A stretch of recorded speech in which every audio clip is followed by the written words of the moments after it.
bersih-bersih. Harus apa lagi? Mana yang gambarnya bersih-bersih? Iya, ini dia. Ini adalah gambarnya anak-anak yang sedang bersih-bersih, bekerja sama. Ya Sila ya. Anak-anak setuju nggak kalau di kelas itu kita harus bekerja sama untuk membersihkan kelas? Setuju nggak? Apa ini Siha? Sedang apa ini? Bersikap apa? Jujur. Kalau kita menemukan sesuatu barang yang bukan milik kita, berarti harus dikembalikan. Kalau mau pinjem barang teman, boleh nggak langsung ambil aja? Harus apa dulu? Harus minta izin dulu ke yang punya ya. Kita harus bersikap jujur. Oke anak-anak. Ya, rapi-rapi ya. Jadi sudah tahu ya. Sekarang coba nanti anak-anak nih rapi-rapi ya. Tadi kita sudah sepakat biar kelasnya tertib, biar anak-anak menjadi anak yang soleh-soleha, jadi anak yang cerdas, jadi anak yang apa lagi? Pintar. Anak-anak harus meyakini bahwa kita harus melakukan perbuatan baik ya. Oke, yang pertama apa aja tadi? Saling menghormati. Kita harus yakin, kita harus meyakini kalau kita mau jadi anak yang baik, kalau kelasnya mau rapi, berarti kita harus apa tadi? Beres-beres. Iya, bekerja sama. Ini apa namanya? Kalau ini gambar apa? Saling menghormati. Ada suaranya yang bagus. Salihah, Fauzia, Alma. Yuk ikutin Bu Eli. 1, 2, 3. Gambar ini. Menghormati. Fauzia belum kedengeran suaranya. Menghormati. Sabar menunggu giliran. Jujur. Bekerja sama. Beribadah. Meminta izin ke kamar mandi, berarti sopan. Iya, sopan santun, meminta izin dan juga saling tolong menolong. Oke, sekarang waktunya anak-anak untuk jeng. Tempel sesuai dengan yang anak-anak inginkan. Aku itu ingin yang apa ya? Misalnya aku ingin yang jujur. Misalnya aku ingin yang bekerja sama. Aku mau yang gambar apa? Oke? Satu anak tempel ke salah satu. Ya, oke. Rapi-rapian. Boleh sebagikan ya. Silakan. Duduk yang bagus dulu.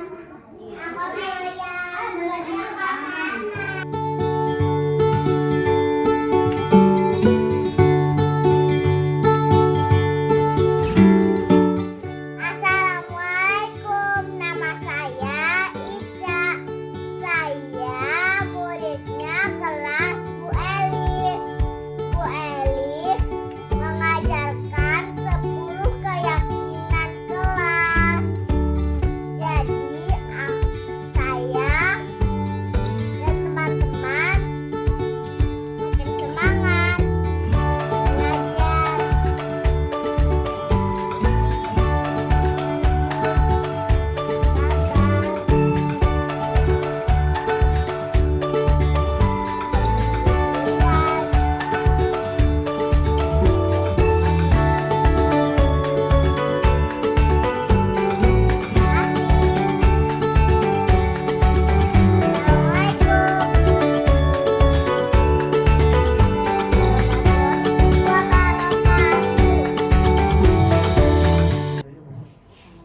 Ya, baik. Bismillahirrahmanirrahim. Assalamualaikum warahmatullahi wabarakatuh. Waalaikumsalam warahmatullahi wabarakatuh. Alhamdulillahirrahmanirrahim. Salam sejahtera dan bahagia untuk kita semua. kepada yang saya hormati Ibu Kepala Sekolah TK Cendekia dan guru-guru TK Cendekia beserta staf PU yang sangat saya banggakan. Alhamdulillah di siang hari ini, tepatnya di hari Senin, tanggal 6 Februari 2023, alhamdulillah kita semua diberi kesehatan, diberi nikmat sehat sehingga kita dapat berkumpul di siang hari yang sangat berbahagia ini di sekolah kita TK Cendekia Wipatra Indramayu dalam keadaan sehat dan selalu semangat. Ya. Oke, Ibu guru semua, pada kesempatan kali ini, insya Allah saya akan memaparkan materi yang mana telah saya dapat di pendidikan guru penggerak, yaitu diseminasi, ya, menyebarkan pemahaman tentang budaya positif, ya. Budaya positif ini merupakan aksi nyata saya pada modul 1.4 pendidikan guru penggerak angkatan ke-7, ya. Baik, Ibu guru sekalian, sebelum kita mulai materi ini, mari kita bersama-sama membacakan basmalah terlebih dahulu. Bismillahirrahmanirrahim. Baik, terima kasih banyak Ibu Kepala Sekolah dan Ibu guru semua. Ya, selanjutnya mari kita kita lanjutkan, kita langsung masuk ke materi, ya. Materi tentang budaya positif, ya. Pertama, tujuannya itu untuk apa sih diskusi kita, diseminasi kita? Ada yang tahu diseminasi itu apa ya, Ibu? Nggak tahu, ya. Jadi diseminasi itu adalah menyebarkan pemahaman, ya, bukan menyebarkan virus, menyebarkan pemahaman atau materi yang kita dapat ke rekan sejawat kita seperti ini, ya. Di sini temanya itu tentang budaya positif. Tujuannya untuk apa? Di sini mengenalkan konsep perubahan paradigma pembelajaran mengenai stimulus respon dan teori kontrol. Ada yang udah pernah dengar, Ibu? Kemudian 3 teori motivasi perilaku manusia.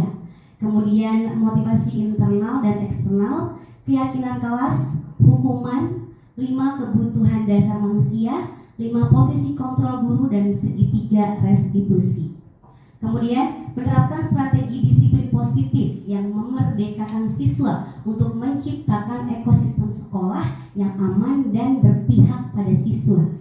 Kemudian menyusun langkah-langkah dan strategi aksi nyata yang efektif dalam mewujudkan kolaborasi dengan seluruh kepentingan sekolah dan bersikap kritis dan reflektif terhadap budaya di sekolah dan senantiasa mengembangkan sesuai kebutuhan sosial dan emosional siswa. Itu adalah tujuan diskusi kita pada siang hari ini. Baik, selanjutnya,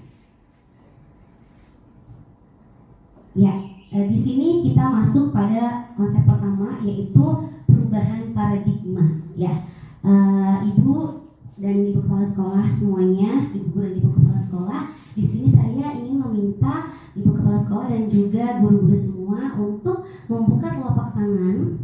Kita buka telapak tangan kita, lalu kita bayangkan kita meletakkan sesuatu yang sangat berharga di atas genggaman telapak kita ini, ya, di atas kepalan telapak tangan kita ini, lalu kita genggam sekuat tenaga, seerat-eratnya, ya, kita genggam. Kita ingat di atas telapak tangan kita ini ada sesuatu yang sangat berharga. Kita genggam, ya, kita genggam dengan erat, dan kita bayangkan ada seseorang yang ingin membuka telapak tangan kita. Kita bayangin ada yang pengen buka gitu. Gimana perasaannya Ibu? Semakin kencang.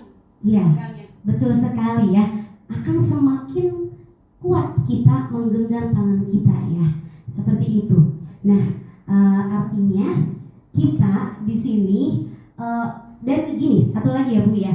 Bisa nggak orang tersebut mengendalikan kita untuk membuka kepalan tangan kita? Bisa aja. Bisa, bener. Bisa. Oh, dengan cara dipaksa ya Bu. Iya, tapi saat dipaksa tersebut apakah Ibu merasa bahagia? Tidak. Jadi siapa yang mengatur kita bisa membuka atau tidak, yaitu diri sendiri, ya. Jadi di sini tujuannya atau maksud dari kenapa kita menggenggam sesuatu yang sangat berharga ini dan tidak boleh satu orang pun yang bisa membukanya ini kita genggam dengan sekuat tenaga itu, dan ya hanya kita yang bisa mengatur diri kita sendiri itu tujuannya adalah yaitu tadi, siapakah yang bisa mengontrol diri kita adalah diri kita sendiri, bukan orang lain. Meskipun orang lain memaksa kita dengan sangat kuat ya, memaksa ya walaupun pelan-pelan terbuka, tapi hati kita merasa sedih, betul Bu? Iya. Jadi siapa yang berhak mengatur diri kita? Yaitu diri kita sendiri. Siapa yang berhak mengontrol kita adalah diri kita sendiri. Seperti itu Bu. Baik, selanjutnya kita lanjut ke slide berikutnya, yaitu masih tadi ya Bu ya, perubahan paradigma tentang teori kontrol. Tadi kita udah tahu siapa yang berhak untuk mengontrol kita, yaitu diri kita sendiri ya Bu ya. Nah, di sini dalam teori kontrol di sini ilusi guru mengontrol siswa. Kira-kira bisa tidak kita mengontrol siswa? Ya. Kemudian ilusi bahwa kritik dan membuat orang merasa bersalah dapat menguatkan karakter. Kritik. Kemudian ilusi bahwa semua penguatan positif, efektif, dan bermanfaat. Penguatan positif itu dapat efektif dan bermanfaat. Ya, oke. Dan ilusi bahwa orang dewasa memiliki hak untuk memaksa. Ya. Tidak bisa jadi atau tidak semestinya ya. Jadi di sini Bu, kembali lagi ke ilusi yang pertama ya, ilusi tentang guru mengontrol siswa ini. Memang apalagi kita anak TK gitu ya, anak-anak kan katanya gimana kitanya gitu kan, yang namanya guru itu kan di guru dan ditiru seperti itu. Nah tapi ketika kita mengontrol siswa, apakah siswa tersebut merasa merasa dengan sepenuh hati menjalankannya, ataukah hanya ikutin perintah aja gitu, seperti itu. Jadi kita harus paham ketika kita memberi sebuah aturan, kita harus paham bahwa siswa itu ingin menjalankan berdasarkan keinginannya, bukan karena suatu perintah, seperti itu. Kemudian bahwa kritik dan dapat membuat orang merasa bersalah, dapat menguatkan karakter. Ketika kita dikasih kritik gitu ya oleh netizen gitu mungkin ya, memang sih kadang kritik itu memang ada yang kritik ya pedes tapi ya membangun gitu kan ya. Kalau sambal enak ya Bezi ya. Ya seperti itu, tapi di sini kritik itu yang pedes itu ya, maksudnya pedes itu gitu. Apakah bisa dikemas secara lebih enak ketika kita memberikan suatu kritikan? Bisa tidak diberikannya secara lebih maksudnya biar gini loh, biar dia tuh lebih oh iya ya, biar lebih lama bertahannya, biar dia itu seseorang itu berubahnya itu lebih karena ya motivasi dari dalam dirinya gitu, bukan karena kritikan tersebut. Nanti kalau dikritik pedes dia down, tapi kalau dipuji nanti dia langsung GR gitu kan. Nah kalau kayak gitu nanti ujung-ujungnya karena pujian, betul tidak Bu? Dan jadi bukan motivasi yang kita bukan menumbuhkan motivasi dalam dirinya, tapi kita memotivasinya itu karena sebuah pujian seperti itu. Kemudian bahwa semua penguatan positif, efektif, dan bermanfaat ya Bu ya. Penguatan positif, iya ini betul ya Bu ya. Kalau di sini penguatan positif itu salah satunya ya memberikan motivasi yang baik gitu kan, memberikan umpan balik ataupun juga sesuatu yang bisa memotivasi seseorang gitu, menguatkan seseorang.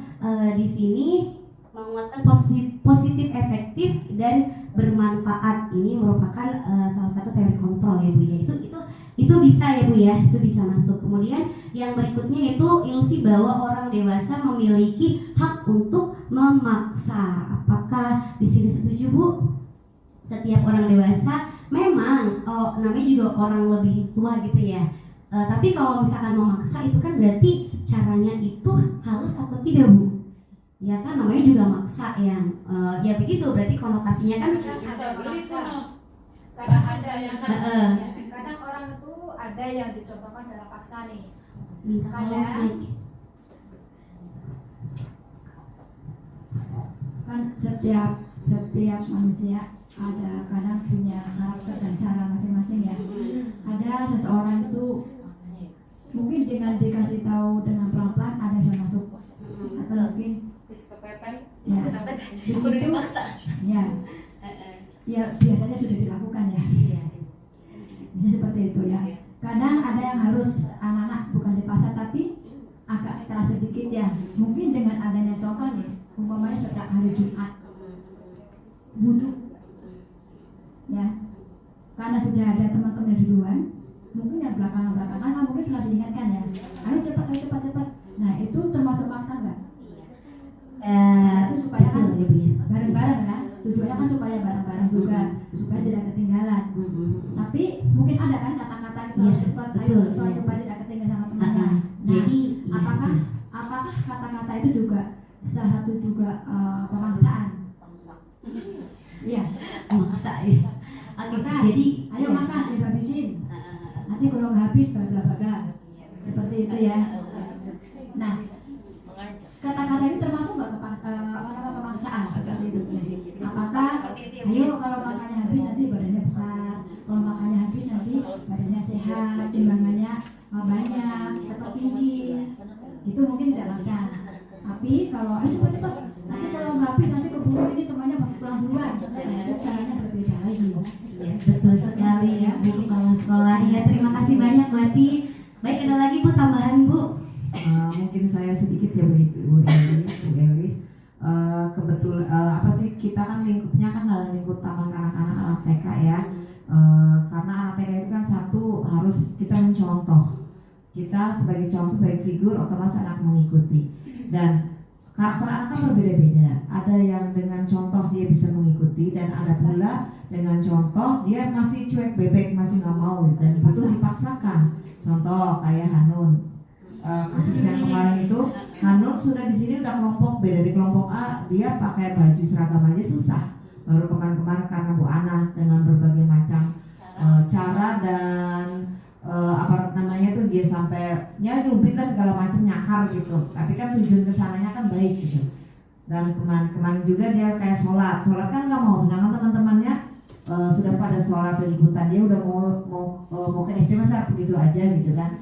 Nah jadi sedikit tiba, tapi tujuan kitanya baik, bukan memaksa tapi tidak baik gitu. Tapi akhirnya kan lama-lama anak itu akhirnya jadi terbiasa. Nah seperti itu. Mungkin terima kasih banyak Bu Yaya. Terima kasih Bu Ana, Bu Ati dan Bu Yaya. Itu tadi ya mengenai kasus salah satu anak di sekolah kita ya. Ada anak yang memang karakternya itu dia bisa dibilang agak keras gitu ya. Mungkin bukan agak lagi, mungkin keras ya. Jadi memang dalam menangani suatu masalah, apalagi anak-anak, itu disesuaikan dengan karakter setiap anak gitu. Ada anak yang lembut ya, kita nanganinnya juga dengan cara yang halus gitu. Ada juga anak yang memang karakternya mungkin seperti itu ya, apa namanya, dia lebih keras gitu, seperti itu, dan cara menanganinya pun beda gitu. Nah, seperti apa sih idealnya? Mungkin nanti akan kita jelaskan lagi di poin-poin berikutnya ya. Baik, di sini kita kembali lagi ya ke slide berikutnya, yaitu perubahan paradigma. Perubahan paradigma tadi kita cermati ya, atau kita lihat dari perubahan dari stimulus respon ke teori kontrol tadi, teori kontrol yang di atas tadi ya. Nah, bisakah kita mengontrol seseorang? Di sini kita lihat perbandingannya antara stimulus respon dan teori kontrol ya. Di stimulus respon kita mencoba mengubah orang agar berpandangan sama dengan kita. Kemudian jika di teori kontrol, kita berusaha memahami pandangan orang lain tentang dunia. Jadi di sini bisa dilihat ya Bu ya, beda gitu. Kita mencoba mengubah orang agar berpandangan sama dengan kita. Artinya kita mempengaruhi orang lain gitu kan ya, agar kita sama-sama gitu memiliki pandangan satu itu gitu. Tapi kalau di teori kontrol, kita berusaha untuk memahami pandangan orang lain tentang dunia. Jadi kita diberi kebebasan, pendapat Anda seperti ini, pendapat Anda seperti ini, tanpa adanya suatu paksaan untuk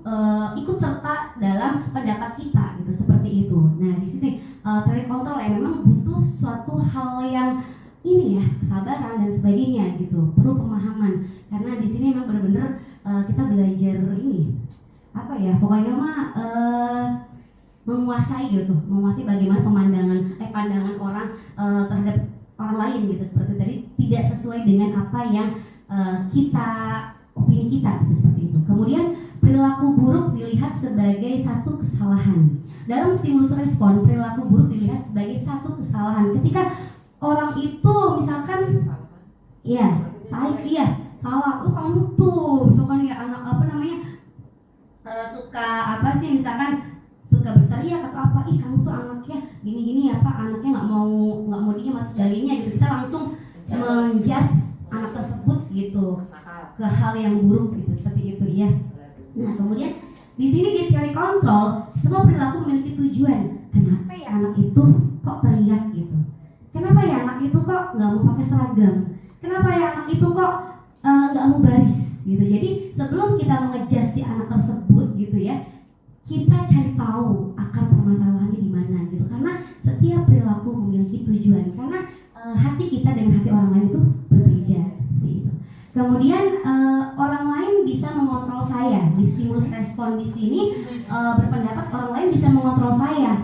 Orang lain bisa mengontrol saya artinya kita mau nurut aja dong dengan orang lain, gitu kan? Kita mau nurut aja dengan perintah seseorang gitu, meskipun kita tahu sebetulnya perintahnya ini kok agak melenceng gitu, tapi kita yowis nurut aja gitu. Nah, pada teori kontrol di sini, Anda tidak mengontrol orang lain, aku tidak mengontrol kamu dan kamu pun juga tidak mengontrol aku. Artinya kita mengontrol diri kita masing-masing, seperti itu. Jadi ya bukan berarti kita jadi orang yang merasa bodoh juga, enggak gitu ya. Bukan berarti kita jadi orang yang cuek juga, enggak gitu. Jadi di sini kita diajak berpikir terbuka gitu. Berpikir terbuka, berpikir lebih luas dan lebih sabar tentunya.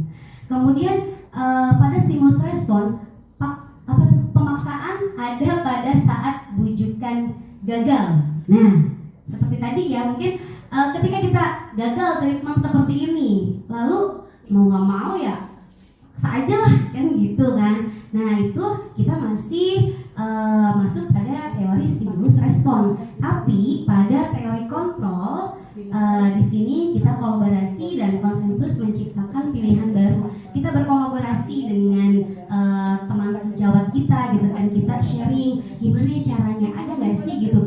Selain cara ini yang lebih ideal gitu atau yang lebih sekiranya bisa lebih bermakna atau bisa lebih berarti gitu, ada nggak sih gitu. Jadi kita sharing gitu dengan teman sejawat ya, Miriam ya, seperti itu. Oke, baik. Kemudian berikutnya, baik, ada yang sampai sini Mbak, ada yang ingin ditanyakan dulu Ibu Ana atau Ibu Rian?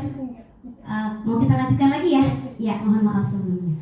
Oke, kita lanjut. Yang terakhir yaitu model berpikirnya menang kalah gitu. Jadi menang kalah kalau misalkan kita nggak bisa ngebujuk atau kita gagal gitu ya, berarti kita kalah loh, berarti dia yang menang gitu kan. Tapi kalau dalam teori kontrol di sini nggak ada istilah menang kalah, tapi kita menang semuanya. Jadi ya memang kalau kita lihat di sini teori gitu kan ya, teori, tapi gini loh Bu, memang kita dari teori ini kita belajar tentang seperti apa idealnya, meskipun pada penerapannya, meskipun pada saat dijalannya itu, pada saat dijalani kita masih terbentur ini itu, apalagi masalah ini ya, masalah emosional kita gitu kan. Jadi kadang kita masih belum bisa mengontrol emosi dan sebagainya, ya masih belum stabil gitu ya. Jadi makanya kadang belum sesuai dengan apa yang ada di teori ini gitu, seperti itu. Baik, kita lanjutkan lagi slide berikutnya Ibu, di atas ya.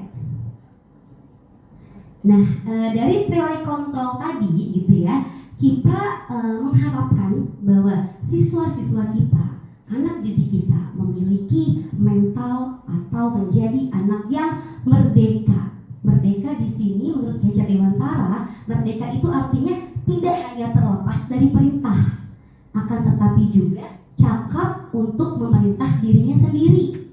Seperti itu.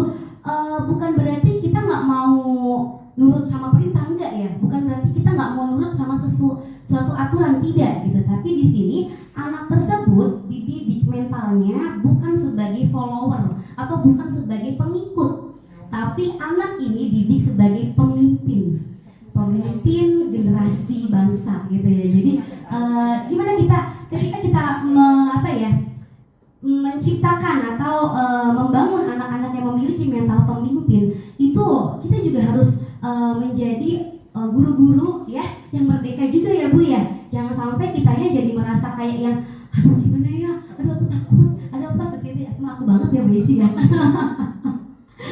Ya di sini kita belajar ya Bu ya, belajar. Jadi ketika kita memimpikan atau kita menginginkan ya, cita-cita kita ingin agar anak kita itu tumbuh menjadi anak yang merdeka, yang nanti kelak dia akan menjadi pemimpin suatu bangsa ya, yang tidak terlepas dari perintah, akan tetapi juga cakap untuk memerintah dirinya sendiri gitu. Jadi nggak ada orang yang mau memerintah dia, enggak gitu ya. Jadi ketika kita mengikuti perintah ataupun juga kita memerintah diri kita sendiri, itu ada sesuatu hal yang bukan cuma ikut-ikutan aja gitu, bukan jadi orang follower lah, bukan gitu. Jangan cuma ikut-ikut baik gitu kan ya, tapi kita tuh punya alasan kenapa kita harus ikut itu, kenapa kita nggak usah ikut ke situ. Jadi anak itu jadi punya pegangan teguh gitu ya. Jadi anak itu berkarakter, cerdas, dia punya keteguhan hati, dia punya percaya diri yang tinggi gitu, seperti itu, agar nanti kelak dia menjadi pemimpin suatu bangsa seperti itu ya. Kalau pemimpinnya misalnya gampang tergoyah hatinya, seperti apa kan nanti bangsanya, rakyatnya bagaimana ya kan. Jadi ya itu dia, untuk mewujudkan pemimpin yang luar biasa, kita juga harus menjadi guru-guru yang luar biasa. Semangat ibu guru semua. Oke, baik, kita lanjutkan. Nah, caranya bagaimana sih? Caranya tuh bagaimana untuk mewujudkan anak yang merdeka, untuk kita ingin bercita-cita menjadikan anak kita itu seorang pemimpin gitu, seperti apa gitu. Kita mulai dari hal yang kecil dulu Ibu. Kita mulai dari sekitar kita dulu ya. Di sekolah kita budayakan dengan istilah budaya positif. Apa itu budaya positif? Silakan, ada yang ingin berpendapat? Bu Eci, budaya positif itu apa sih? Bu Wati, Bu Yaya? Yang lainnya yang belum berpendapat silakan. Apa itu budaya positif? Ya.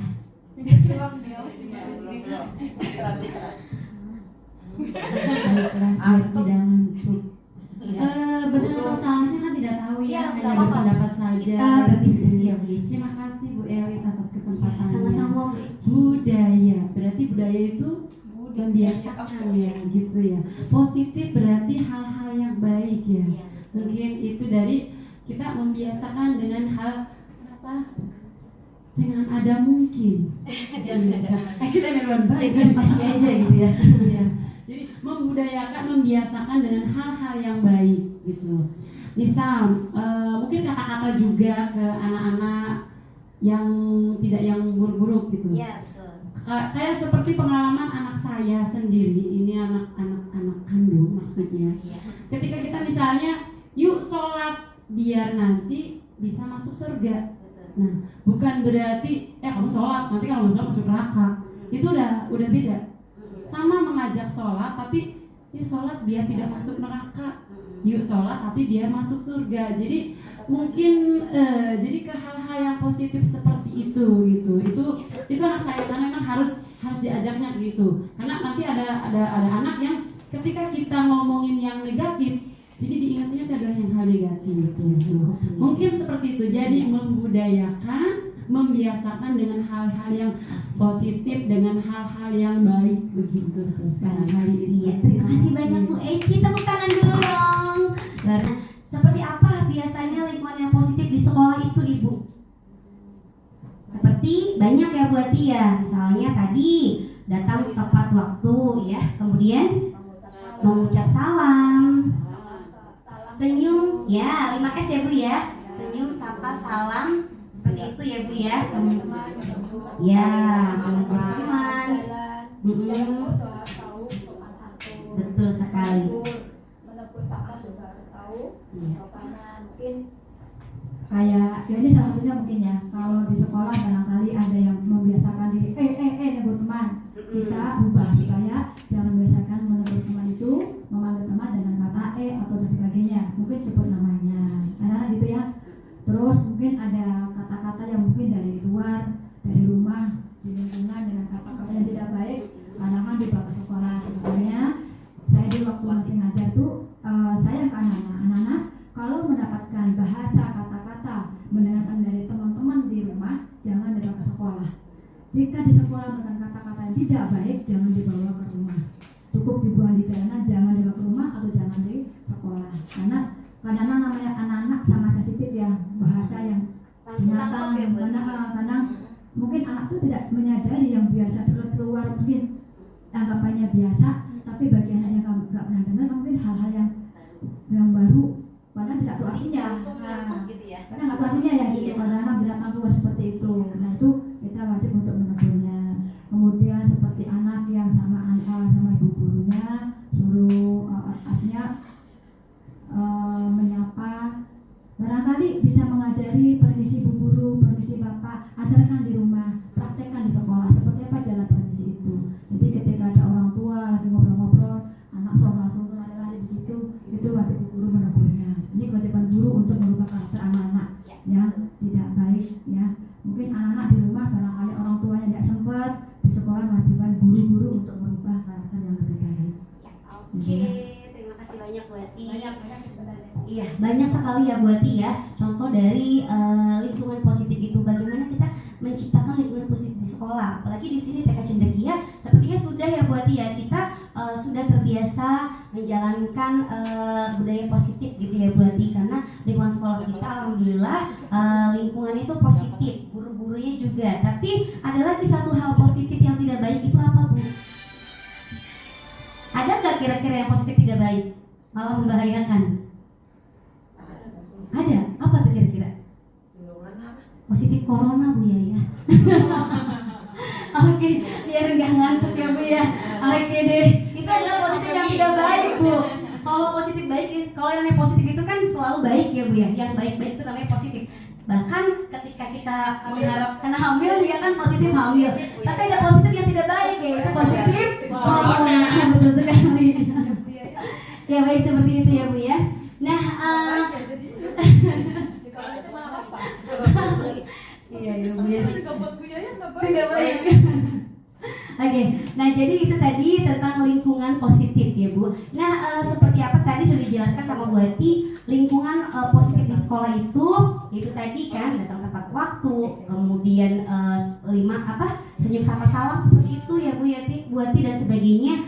Nah kalau untuk sebelum kita ke lingkungan, biasanya itu kan kita menerapkannya itu sebelum ke seluruh sekolah, biasanya kita menerapkannya terlebih dahulu di dalam kelas ya Bu ya.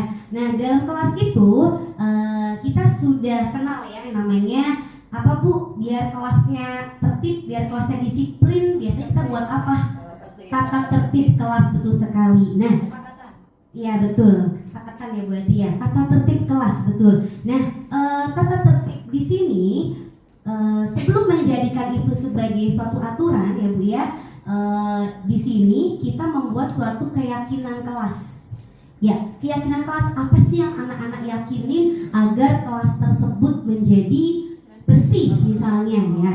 Contohnya kalau misalkan kita menginginkan kelas kita itu bersih atau kelas kita itu menjadi indah gitu ya, apa sih kita harus bagaimana gitu. Tentunya kita membuat sebuah kesepakatan kelas yang nantinya akan disepakati oleh anak-anak dan juga kita juga. Nah mungkin gini ya Bu, kalau aturan kelas yang sudah kita buat itu lebih gimana Bu?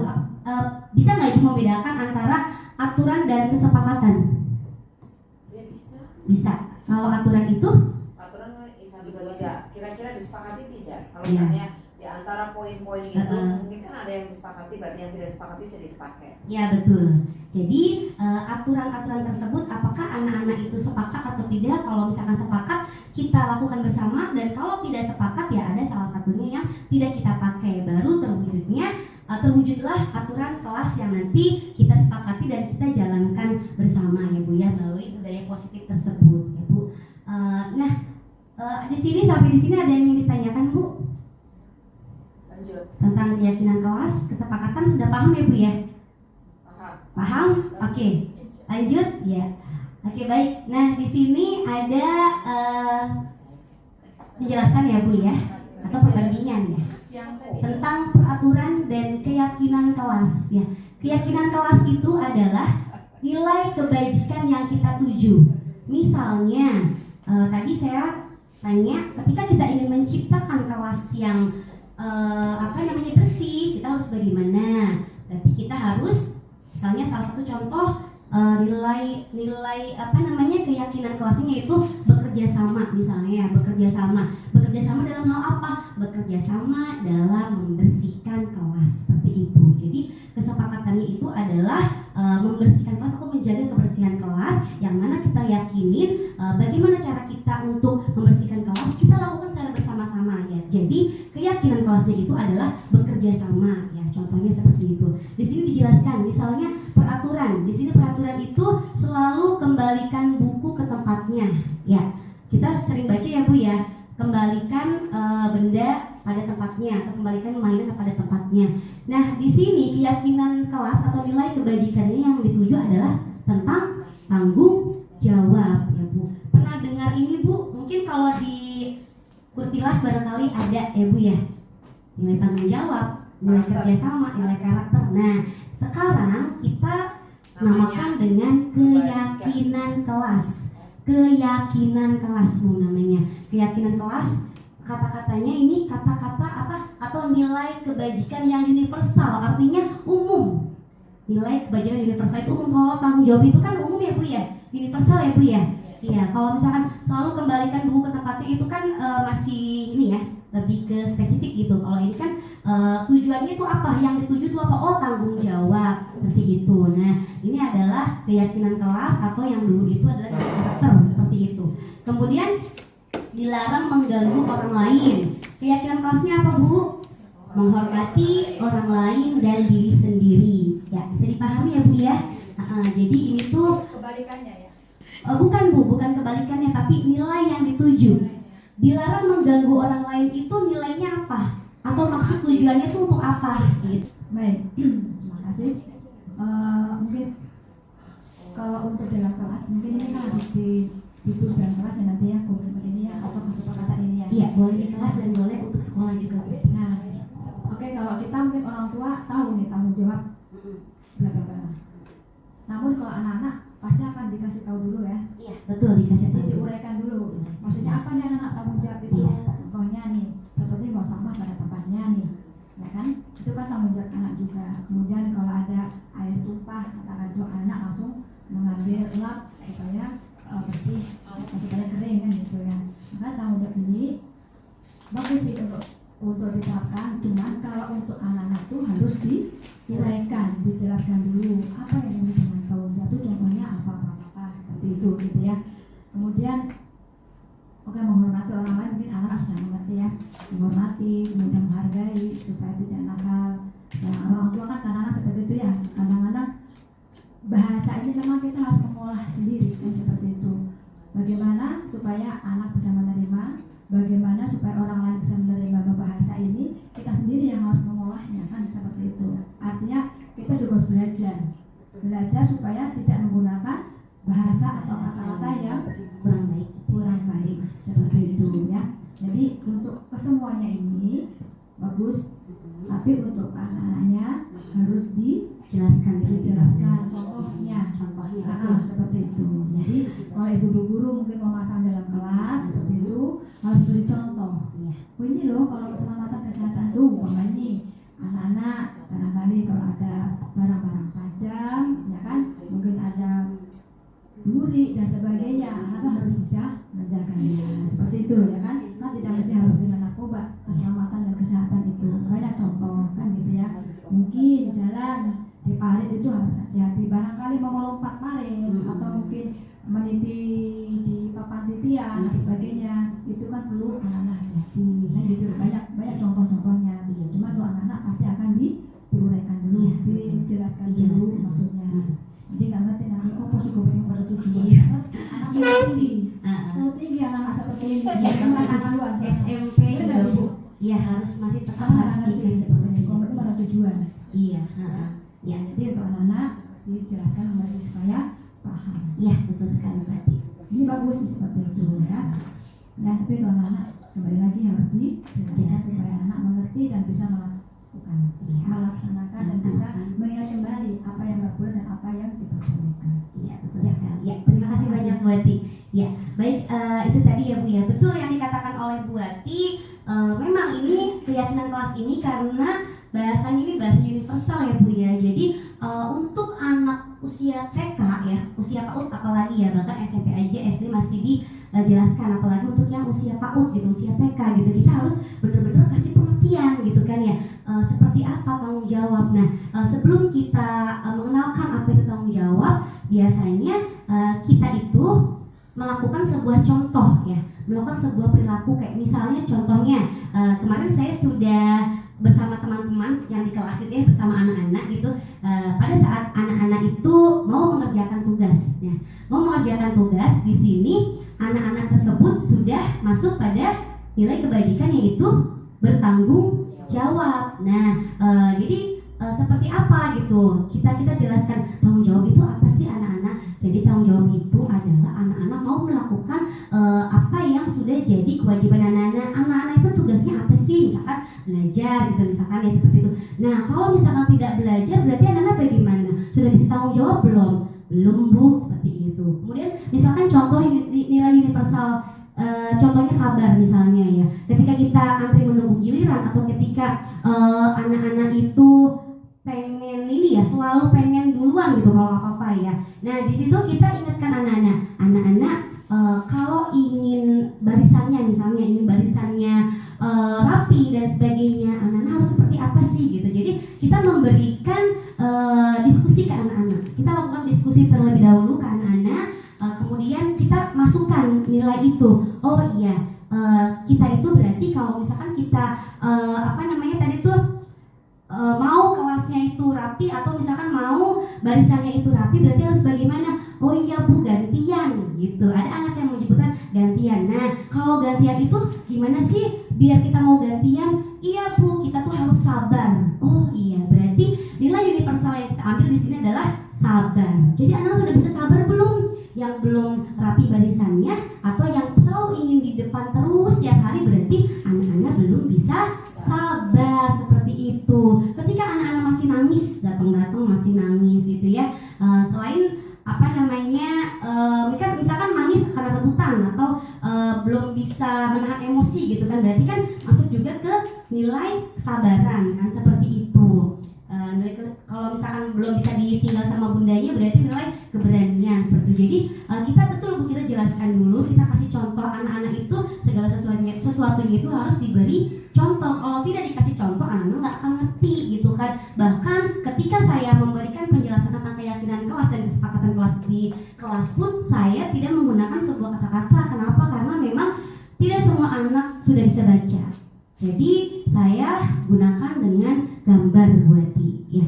Anak-anak di situ ada gambar orang yang sedang bersalaman, ataupun ada anak-anak gambar orang yang sedang anak-anak yang sedang bekerja bakti misalkan, seperti itu ya. Nah, nanti kita terangkan di sini anak-anak itu harus menanamkan misalkan kerjasama, kemudian juga saling menghormati dengan orang tua ataupun guru gitu. Jadi segala sesuatunya harus diberi contoh dan dijelaskan bila perlu dengan gambar-gambar, karena memang kita di sini adalah murid TK ya buat ya. Jadi harus benar-benar real gitu, harus benar-benar jelas pada saat menjelaskannya agar anak tuh tahu gitu ya. Dan satu lagi, bahasanya juga agak direndahkan, maksudnya agak diturunin gitu ya. Kalau ini kan mungkin terlalu tinggi gitu ya, terlalu tinggi gitu, jadi lebih diturunin. Kayak misalkan kita bersikap sopan. Kalau sopan kan anak tahu ya, sopan itu baik gitu kan. Nanti kita kasih contoh. Kemudian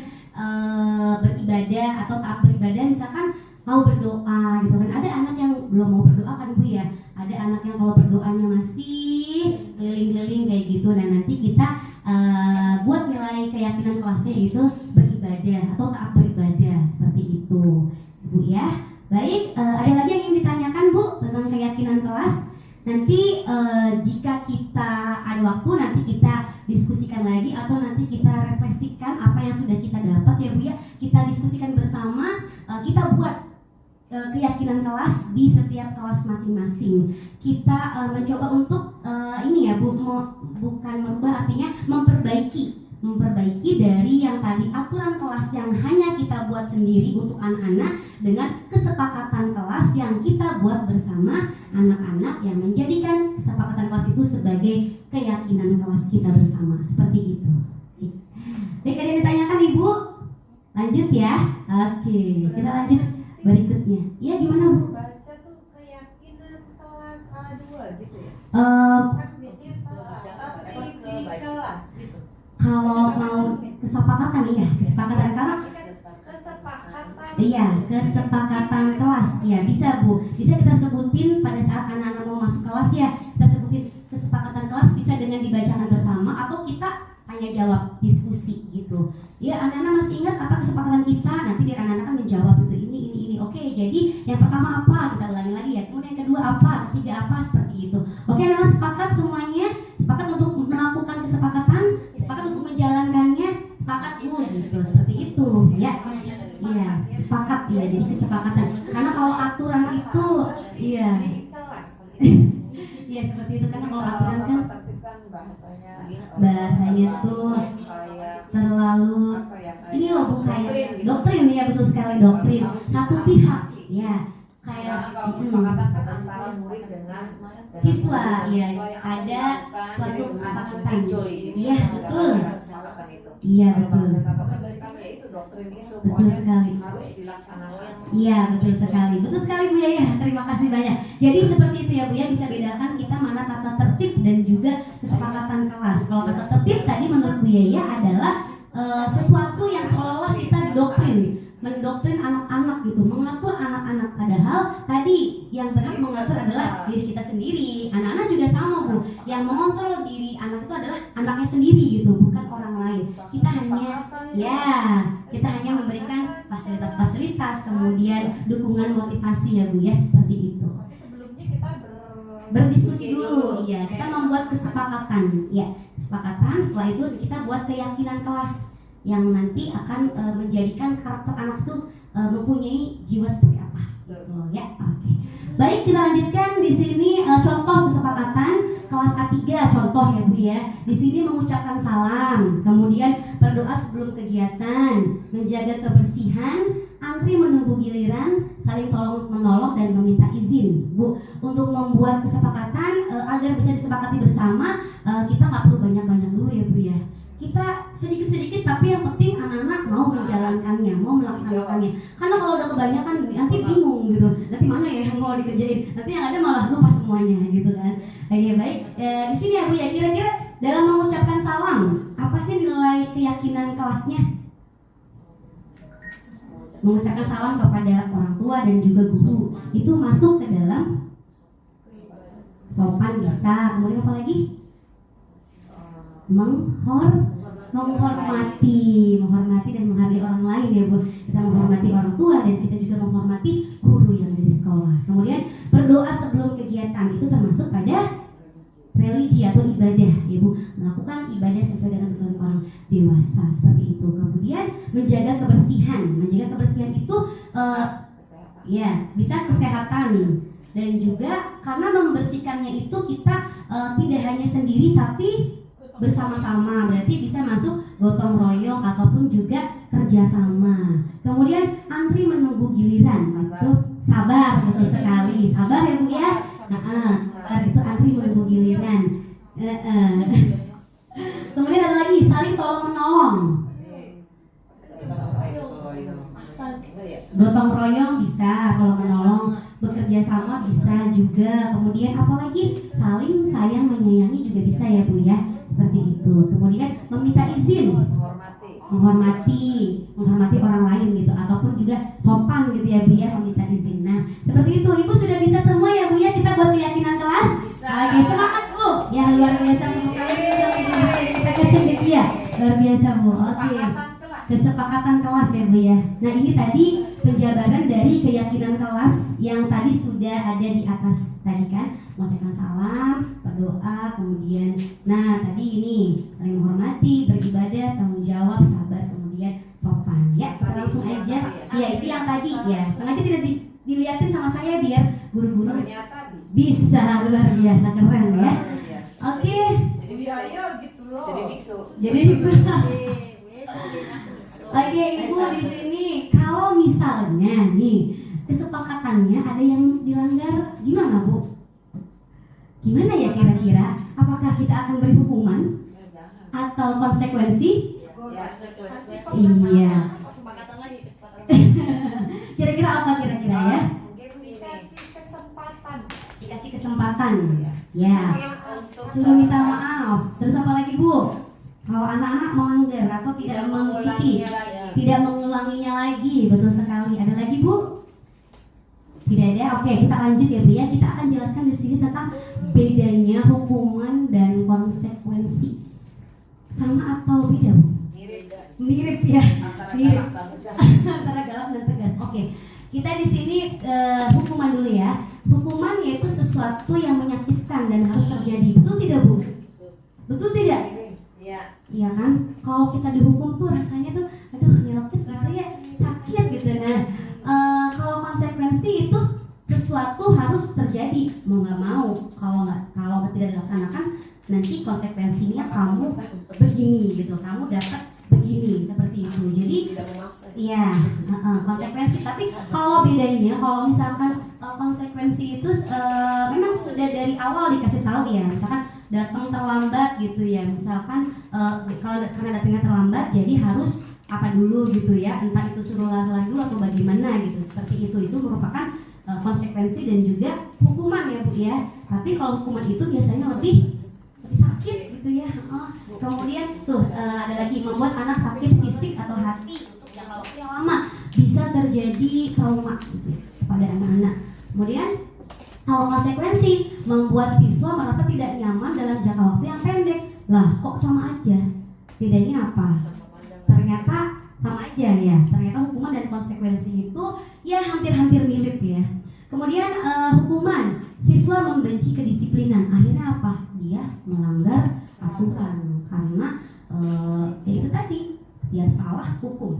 Akhirnya dia bukan memberikan efek yang jerak, malah jadi kenapa? Sudah biasa dihukum ini, betul buat dia. Udah biasa gitu. Jadi udah kebal gitu ya buat dia. Jadi bukan memberikan efek yang jerak gitu, malah jadi semakin menjadi-jadi gitu.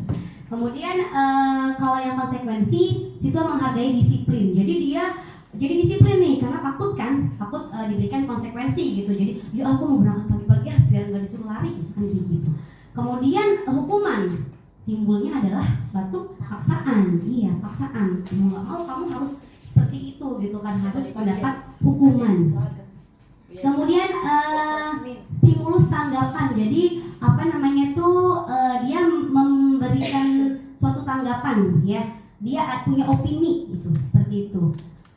Tidak dipaksa gitu, maksudnya enggak harus tidak memaksa, tapi kalau konsekuensi itu stimulus tanggapan, mendapatkan tanggapan gitu ya, memberikan opini kepada anak yang melanggar tersebut. Kemudian mendorong siswa menyakiti diri sendiri ya, itu bisa jadi Bu karena adanya hukuman, jadi siswa tersebut jadi bisa menyakiti diri sendiri. Kemudian nah iya, karena malu ya Bu ya, karena merasa malu, dia merasa bersalah, akhirnya dia ya begitu, akhirnya menyakiti diri sendiri. Bahkan ada ya Bu di negara-negara lain karena melakukan suatu kesalahan bahkan bisa terjadi bunuh diri karena saking malunya anak tersebut gitu. Daripada saya dihukum, mendingan saya mengakhiri hidup saya, seperti itu. Nauzubillah min dzalik ya Bu ya.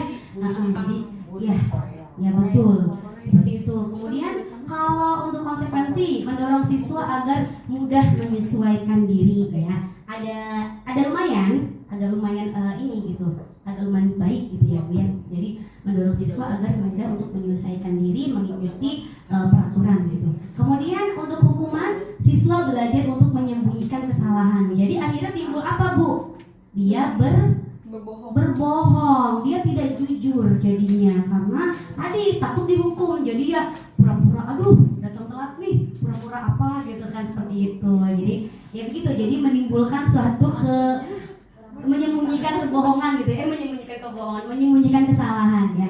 Oke, kemudian kalau untuk konsekuensi, siswa belajar memahami peraturan. Di sini siswa memahami peraturan, tapi kalau konsekuensi itu apa ya Bu ya, agak masih merupakan faktor eksternal seperti itu. Kemudian dihukum, anak bisa marah, merasa bersalah, dipermalukan dan merasa dibenci gitu. Jadi anak merasa mungkin dirinya menjadi orang yang jadi bully teman-teman, menjadi orang yang paling bersalah sedunia mungkin. Jadi akhirnya dia bisa saja untuk mengakhiri hidupnya seperti itu. Jadi kayak orang yang putus asa seperti itu ya Bu ya. Tapi kalau di konsekuensi, kehilangan hak, dibuat tidak nyaman, diasingkan untuk sementara, ya seperti itu. Jadi apa ya, keluar dari rasa nyaman gitu, seperti itu. Jadi dia ngikutin. Kalau untuk konsekuensi itu kan, oh kamu melakukan hal tersebut, kamu melanggar misalnya ya, konsekuensinya seperti ini.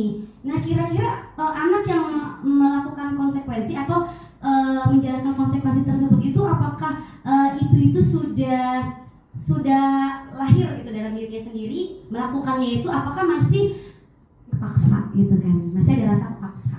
Jadi agak mirip ya antara hukuman dan konsekuensi. Kita lanjut berikutnya, ada lagi tadi hukuman, konsekuensi, di bawahnya itu ada oke, kita baca ini dulu ya. Kira-kira kita tebak dulu Bu. Di sini ada sebuah kalimat. Nanti Ibu silahkan bedakan mana yang hukuman, mana konsekuensi. Tadi kan kita sudah jelaskan ya hukuman dan konsekuensi itu seperti apa contohnya. Tadi sudah paham semua ya Ibu-ibu ya? Iya kayaknya sudah paham lah, karena Ibu Cendekia itu sudah luar biasa, keren banget. Nanti ini kita tinggal sebutkan kemudian alasannya apa, memilih kalau hal tersebut itu merupakan hukuman atau konsekuensi. Ya, baik. Yang pertama, mencatat 100 kali di dalam buku kalimat. Saya tidak akan terlambat lagi karena sering terlambat ke sekolah. Konsekuensi atau hukuman? Ada yang ingin menjelaskan? Silakan Bu Yaya. Udah pegang mic soalnya. Saya menjawab hukuman. Kenapa hukuman? Menjawab hukuman karena di situ mencatat 100 kali di dalam buku kalimat. Itu kan sepertinya mencatat 100 kali sangat berat bagi saya beban. Jadi itu saya menjawabnya sebagai hukuman. Betul sekali. Dan nanti tangannya bisa apa Bu? Bisa letoy. Bisa pegel, betul sekali ya Bu ya. Dan satu lagi, kira-kira nyambung nggak sih Bu? Dengan Kalau telat ke sekolah tapi saya tidak akan terlambat. kalau untuk kalimatnya sih betul ya, saya tidak Iya. akan terlambat. Tapi kalau untuk kegiatannya menulis gitu, apakah anak tersebut nanti akan memberikan efek jera untuk Tidak. Iya. Itu malah saya jawabnya hukuman karena itu mencatat 100 kali itu sangat masya Allah gitu. Masya Allah, ya, luar biasa ya, Bagi Bu ya. saya itu adalah penyiksaan. Iya. Menyiksa hati dan fisik ya Bu. Oke, terima kasih banyak Bu Yaya, luar biasa sekali jawabannya ya. Betul Ibu setuju? Kalau yang mencatat 100 kali dalam kalimat, saya tidak akan terlambat lagi karena anak tersebut terlambat datang ke sekolah. Setuju kalau itu merupakan hukuman? Barangkali ada yang ingin berpendapat lain. Iya betul. Kita bebas berpendapat ya Bu ya. Kita punya argumen masing-masing ya Bu ya. Satu sisi itu biar memberikan efek jerah anak-anak. Namun positifnya menurut saya ya. Iya betul. Menurut saya supaya anak itu tidak terulang lagi dan supaya berlatih menulis yang bagus. Ya. Betul. Ya. Mungkin anak tersebut tulisannya yang tadinya nggak bagus, ya belajar untuk menulis yang bagus, ya supaya anak-anak juga dengan ada yang menulis yang banyak, ya ada yang beranya, ada yang mendapatkan hukuman. Tapi yang ada positifnya aja, kalau anak tersebut satu supaya tidak tersebut, yang kedua belajar untuk menulis ada tanggung jawab dengan keterlambatannya tersebut seperti itu. Betul, jadi ya ada nilai positifnya yaitu agar anak jadi nulisnya jadi rapi. Tapi kalau 100 kali kayaknya semakin ya Bu ya. Gak apa-apa. Tapi di sini ada yang dilakukan oleh anak yaitu nilai yang positif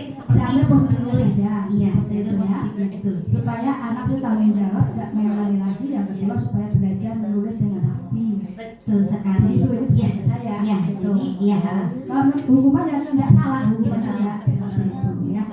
Iya betul. Terima kasih banyak Bu Ati, luar biasa. Ya tadi dua pendapat yang berbeda ya Bu ya. Satu konsekuensi, satu hukuman. Ih keren loh. TK Cendekia luar biasa loh. Sebelah sini ada yang mau berpendapat? Silakan. Atau mau poin-poin berikutnya? Poin kedua ya. Oke, ya betul. Tadi untuk kita bisa mengenal dua sisi gitu ya. Satu mencatat 100 kali. Tadi kata Bu Yaya capek Bu. Jadi itu merupakan hukuman.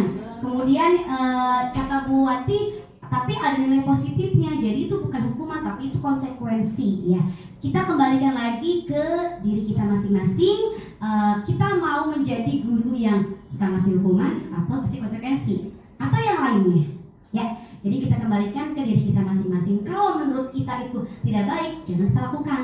Tapi kalau menurut kita, oh itu ada nilai positifnya, dilakukan, silakan. Tapi itu baru dua ya Bu ya. Baru tentang dua hukuman berkonsekuensi. Ada lagi Bu. Berikutnya nanti ada ya. Ya, yang berikutnya. Ini merupakan apa? Lari mengelilingi lapangan sekolah 2 kali karena terlambat hadir sekolah. Itu jelas itu merupakan iya, udah jelas banget ya Bu ya. Ini merupakan suatu hukuman dan kalau hukuman itu biasanya agak gak nyambung Bu. Misalnya anak telat suruh bersihin WC. Misalnya anak telat suruh mengelilingi lapangan sekolah gitu. Jadi nggak nyambung gitu kan telatnya kan telat datang ke sekolah tapi hukumannya itu fisik gitu seperti itu. Nah itu merupakan hukuman. Setuju ibu-ibu?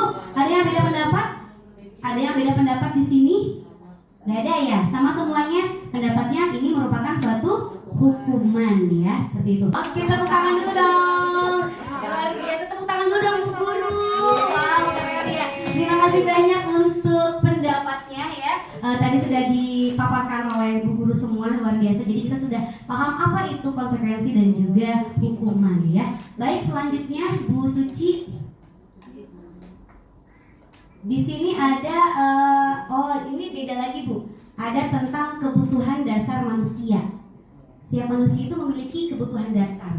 Nah, tadi tentang konsekuensi dan hukuman, keyakinan kelas sudah paham semua ya Bu ya.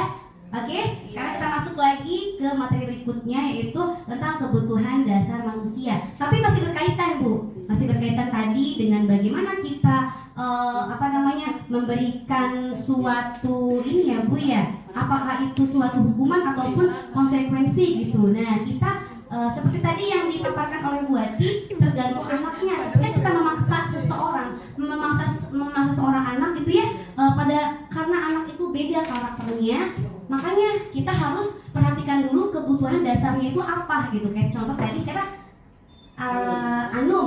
Hanun gitu kan. Hanun itu kan contohnya dia itu berbeda dengan yang lain. Kalau yang lain mungkin besok pakai seragam batik ya, lain menurut gitu ya. Sementara Hanun tidak gitu.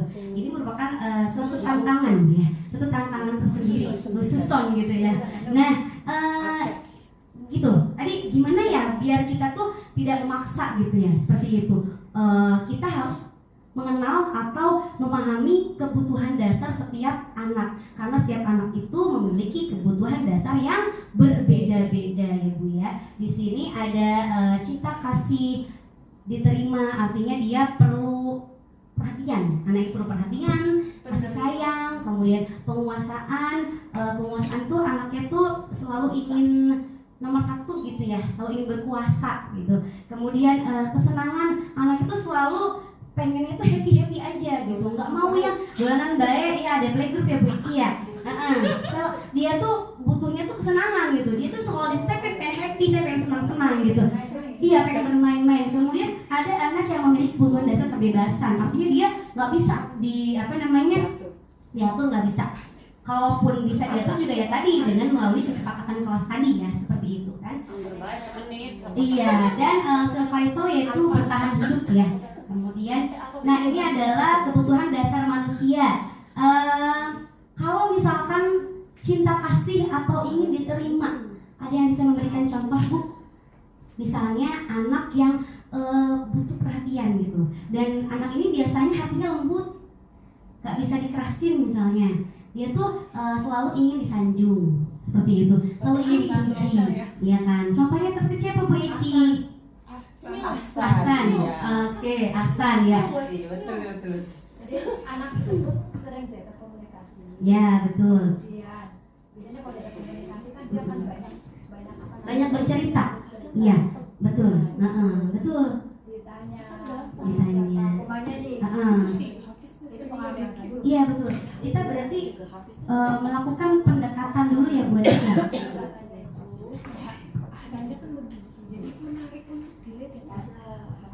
Jadi kalau berdasarkan pengalaman saya dulu, ketika menghadapi anak-anak yang Luar spesial, biasa ya, spesial betul. itu pertama itu emang sih marah-marah anak tersebut. Betul. Tapi saya kendalikan untuk ngobrol aja dulu. Ngobrol dulu, mungkin di luar teh malah katakan tuh ngobrolnya itu contoh kayak yang seperti dulu nih. Saya tanya ya Mbak, seorang temannya Dava. Dava, kalau di rumah suka main sama siapa? Gitu ya. Terus kalau hari Minggu suka jalan-jalan kemana Dava? Anak itu akan menjawab. Saya ke Jogja, ke Cirebon, dan Cirebon ngapain saja di sana?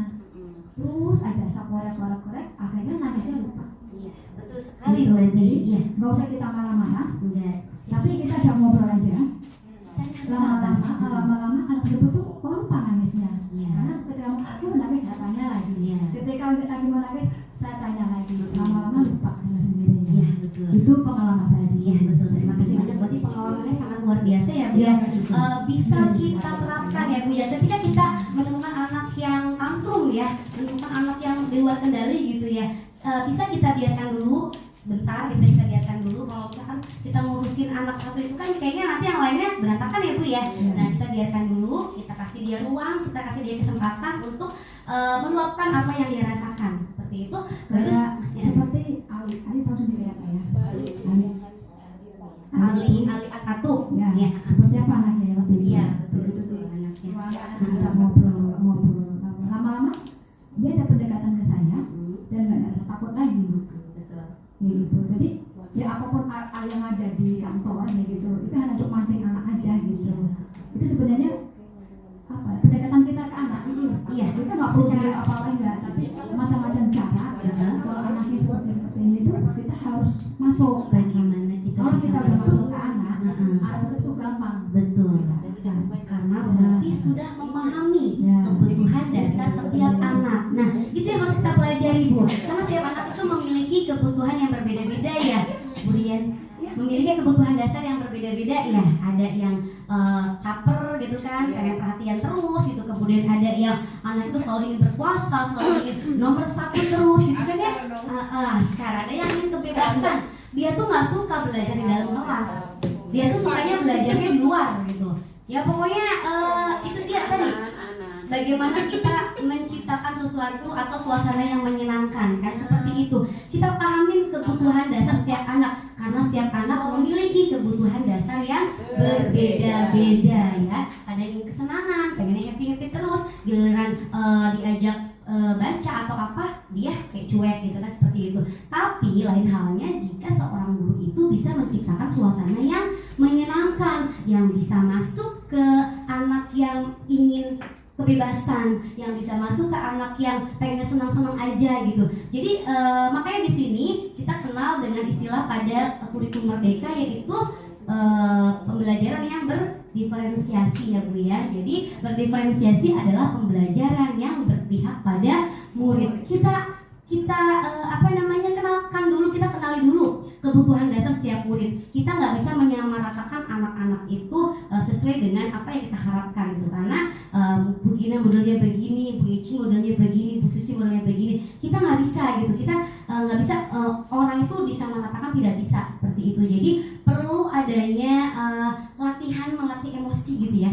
Melatih emosi, kesabaran, kemudian juga ya minta pertolongan sama Allah gitu ya. Bagaimana caranya agar kita metode, betul sekali, metode yang menyenangkan, kemudian strategi pembelajaran yang seperti apa gitu kan. Iya, didoain, diselawatin ya Bu Eci ya, seperti itu. Jadi kalau kita metodenya itu menyenangkan, strateginya itu bagus gitu. Jadi untuk anak-anak yang spesial sosial itu untuk anak-anak yang khususnya itu nanti bisa kita kendalikan gitu. Kita kenali dulu, kata Bu Ati tadi PDKT dulu. Kita deketin dulu anak tersebut dengan yang sedekat-dekatnya sampai dia mau menceritakan sih apa, kenapa kakak melakukan seperti itu gitu. Seperti itu. Jadi kita kalau misalkan main paksa mungkin ya nanti akan mengakibatkan trauma dan sebagainya gitu. Tapi untuk anak yang tertentu mungkin ada di waktu khusus gitu ya. Kasih waktu khusus agar kita bisa me time berdua mungkin seperti itu, agar bisa saling terbuka gitu kan, saling terbuka seperti itu biar nanti bisa menemukan solusi ya. Jadi kita pahami kebutuhan dasar setiap anak terlebih dahulu sebelum kita menilai anak-anak tersebut seperti apa gitu ya. Oke, ya. Oke, baik, kita lanjutkan lagi berikutnya yaitu tentang next, silakan Bu Suci. Nah, di sini ada contoh lagi ya Bu ya. Ya, oke. Di sini ibu guru bilang, aku tidak boleh bersenandung sewaktu mengerjakan tugas. Katanya kelasnya harus tenang, tidak ada suara. Padahal kan aku senang bernyanyi. Kira-kira itu kebutuhan apa Bu? Dari kebutuhan dasar yang tadi dijelaskan di atas. Oh, Biaya belum datang ya, Biaya. Iya, ibu guru bilang aku tidak boleh bersenandung sewaktu mengerjakan tugas katanya. Karena kelas itu harus tenang, tidak ada suara. Padahal kan aku senang bernyanyi. Kira-kira kebutuhannya apa Bu? Kebebasan, kesenangan, rasa cinta? Iya, apa Bu? Kesenangan. Karena anak tersebut itu senangnya menyanyi. Jadi apakah kita berhak untuk melarang anak tersebut? Seperti itu. Jadi itu adalah kebutuhan kesenangan. Kemudian yang kedua, ibu guru tidak menyapaku hari ini. Padahal aku pakai jepit rambut baru. Cinta kasih. Perhatian, cinta kasih ya Bu ya. Cinta kasih, rasa perhatian ya, betul sekali. Itu Kimi banget ya. Oke deh. Ya betul sekali. Itu adalah Berarti itu Kimi butuh kasih sayang. maksudnya lebih ini gitu, Kayak perhatian. pengen diperhatikan terus ya. Gitu. Aleman ya. Kemudian aku bosen, masa belajarnya cuma gitu-gitu aja, dengerin ibu guru aja. Anak tersebut mempunyai kebutuhan dasar yaitu betul kebebasan. Kebebasan, betul Bu, kebebasan. Karena anak yang memiliki kebutuhan dasar kebebasan itu gampang bosenan Bu. Jadi kita itu harus mempunyai strategi metode pembelajaran yang menyenangkan agar anak tersebut nggak bosen. Ya misalnya kita belajar di dalam kelas terus ya dengerin bu guru ceramah terus ya jadi anak-anak tuh ya ada yang jumpalitan apa segala macam udah nggak fokus gitu ya. Akhirnya ya seperti itu. Berarti kita harus berubah strategi atau metode pembelajaran agar menyenangkan bagi siswa seperti itu. Kembali lagi, kalau misalkan anak tersebut itu memiliki kebutuhan yang dimaksud, ya berarti kan dia merasa senang atau tidak Bu seperti itu. Aku kesel berarti tidak senang. Jadi ya harusnya tidak dilakukan oleh bu gurunya. Dia akan merasa dipermalukan, ya kan Bu? Iya. Kenapa sih kan ada anak yang nggak mau ditunjukin tuh, karena aku tuh ngerasa nggak bagus gitu kan. Kenapa sih bu guru tuh minta aku nunjukin ke teman-teman, padahal kan aku gambarnya belum bagus gitu. Nah cuman kan bu guru kan kadang berdalihnya nggak apa-apa kok ya buat memotivasi anak-anak gitu. Tapi padahal ada anak yang tidak mau diperlihatkan. Nah bagaimana menurut ibu kebutuhannya itu apa? Apakah dia cinta kasih ya, ingin mendapat perhatian gitu ya? Mungkin ibu gurunya kurang perhatian ya, jadi dia mendapatkan menginginkan cinta kasih ya, cinta kasih atau rasa diterima gitu atau seperti itu ya Bu ya. Oke, ada yang mau bertanya? Lanjut. Oke, sudah paham tadi tentang kebutuhan dasar setiap anak ya Bu ya. Jadi sebelum kita menilai anak-anak, mengejas anak-anak itu seperti apa, kita pahami dulu segala kebutuhan dasar anak. Begitupun dalam membuat laporan perkembangan anak ya Bu ya, kita pahami kok anak ini seperti ini gitu. Jadi kita nggak bisa menyamaratakan dengan anak yang lain gitu. Untuk capaian pembelajaran yang akan nanti dituju pun juga akan berbeda-beda sesuai dengan kebutuhan yang anak-anak tersebut gitu kan ya, gitu. Oke, kita lanjutkan lagi Ibu. Lanjut ya Bu ya, masih semangat Bu? Semangat. Udah minum belum Bu? Mau minum dulu. Selanjutnya yaitu tentang posisi kontrol yang tidak disarankan Bu. Posisi kontrol yang tidak disarankan. Di sini ada sebuah motivasi ya, guru berbuat, guru berkata, kemudian hasil, kemudian kaitan dengan dunia yang berkualitas, kemudian identitas gagal atau kontrol dari lingkungan, menghindari hukuman, membuat merasa bersalah. Ini apa?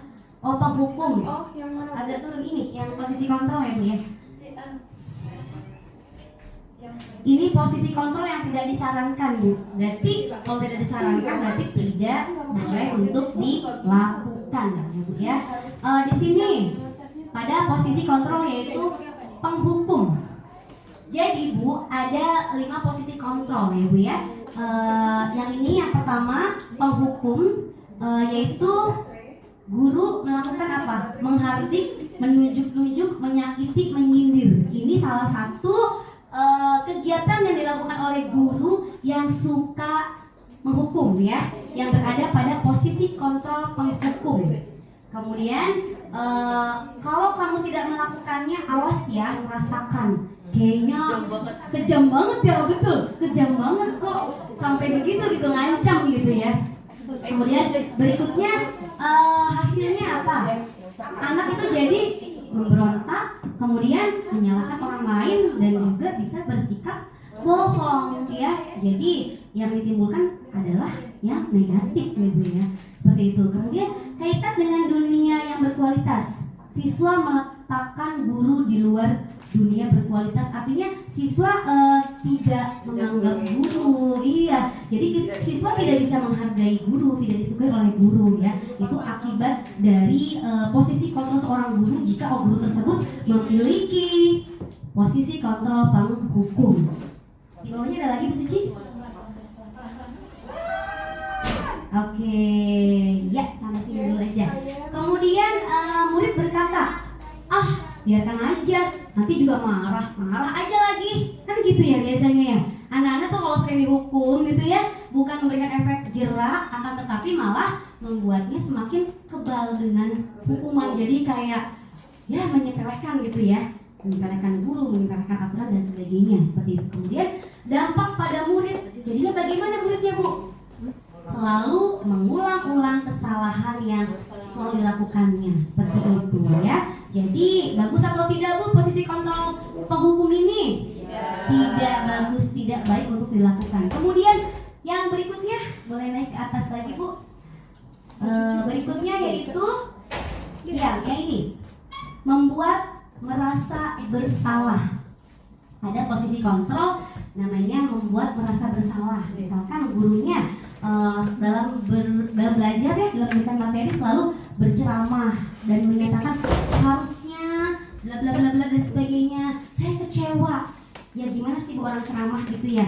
Selalu aja apa sih namanya tuh berbicara terus gitu kan. Kemudian kamu seharusnya sudah tahu. Saya tuh capek sekali-kali melihat perbuatanmu. Jadi membuat si siswa itu merasa bersalah. Kenapa sih kamu tuh kayak gitu terus? Ibu tuh capek. Tahu nggak sih kamu gitu kan ya? Itu jadi bikin siswa tuh jadi apaan sih Ibu kalau misalnya itu kan gitu ya? Baik deh.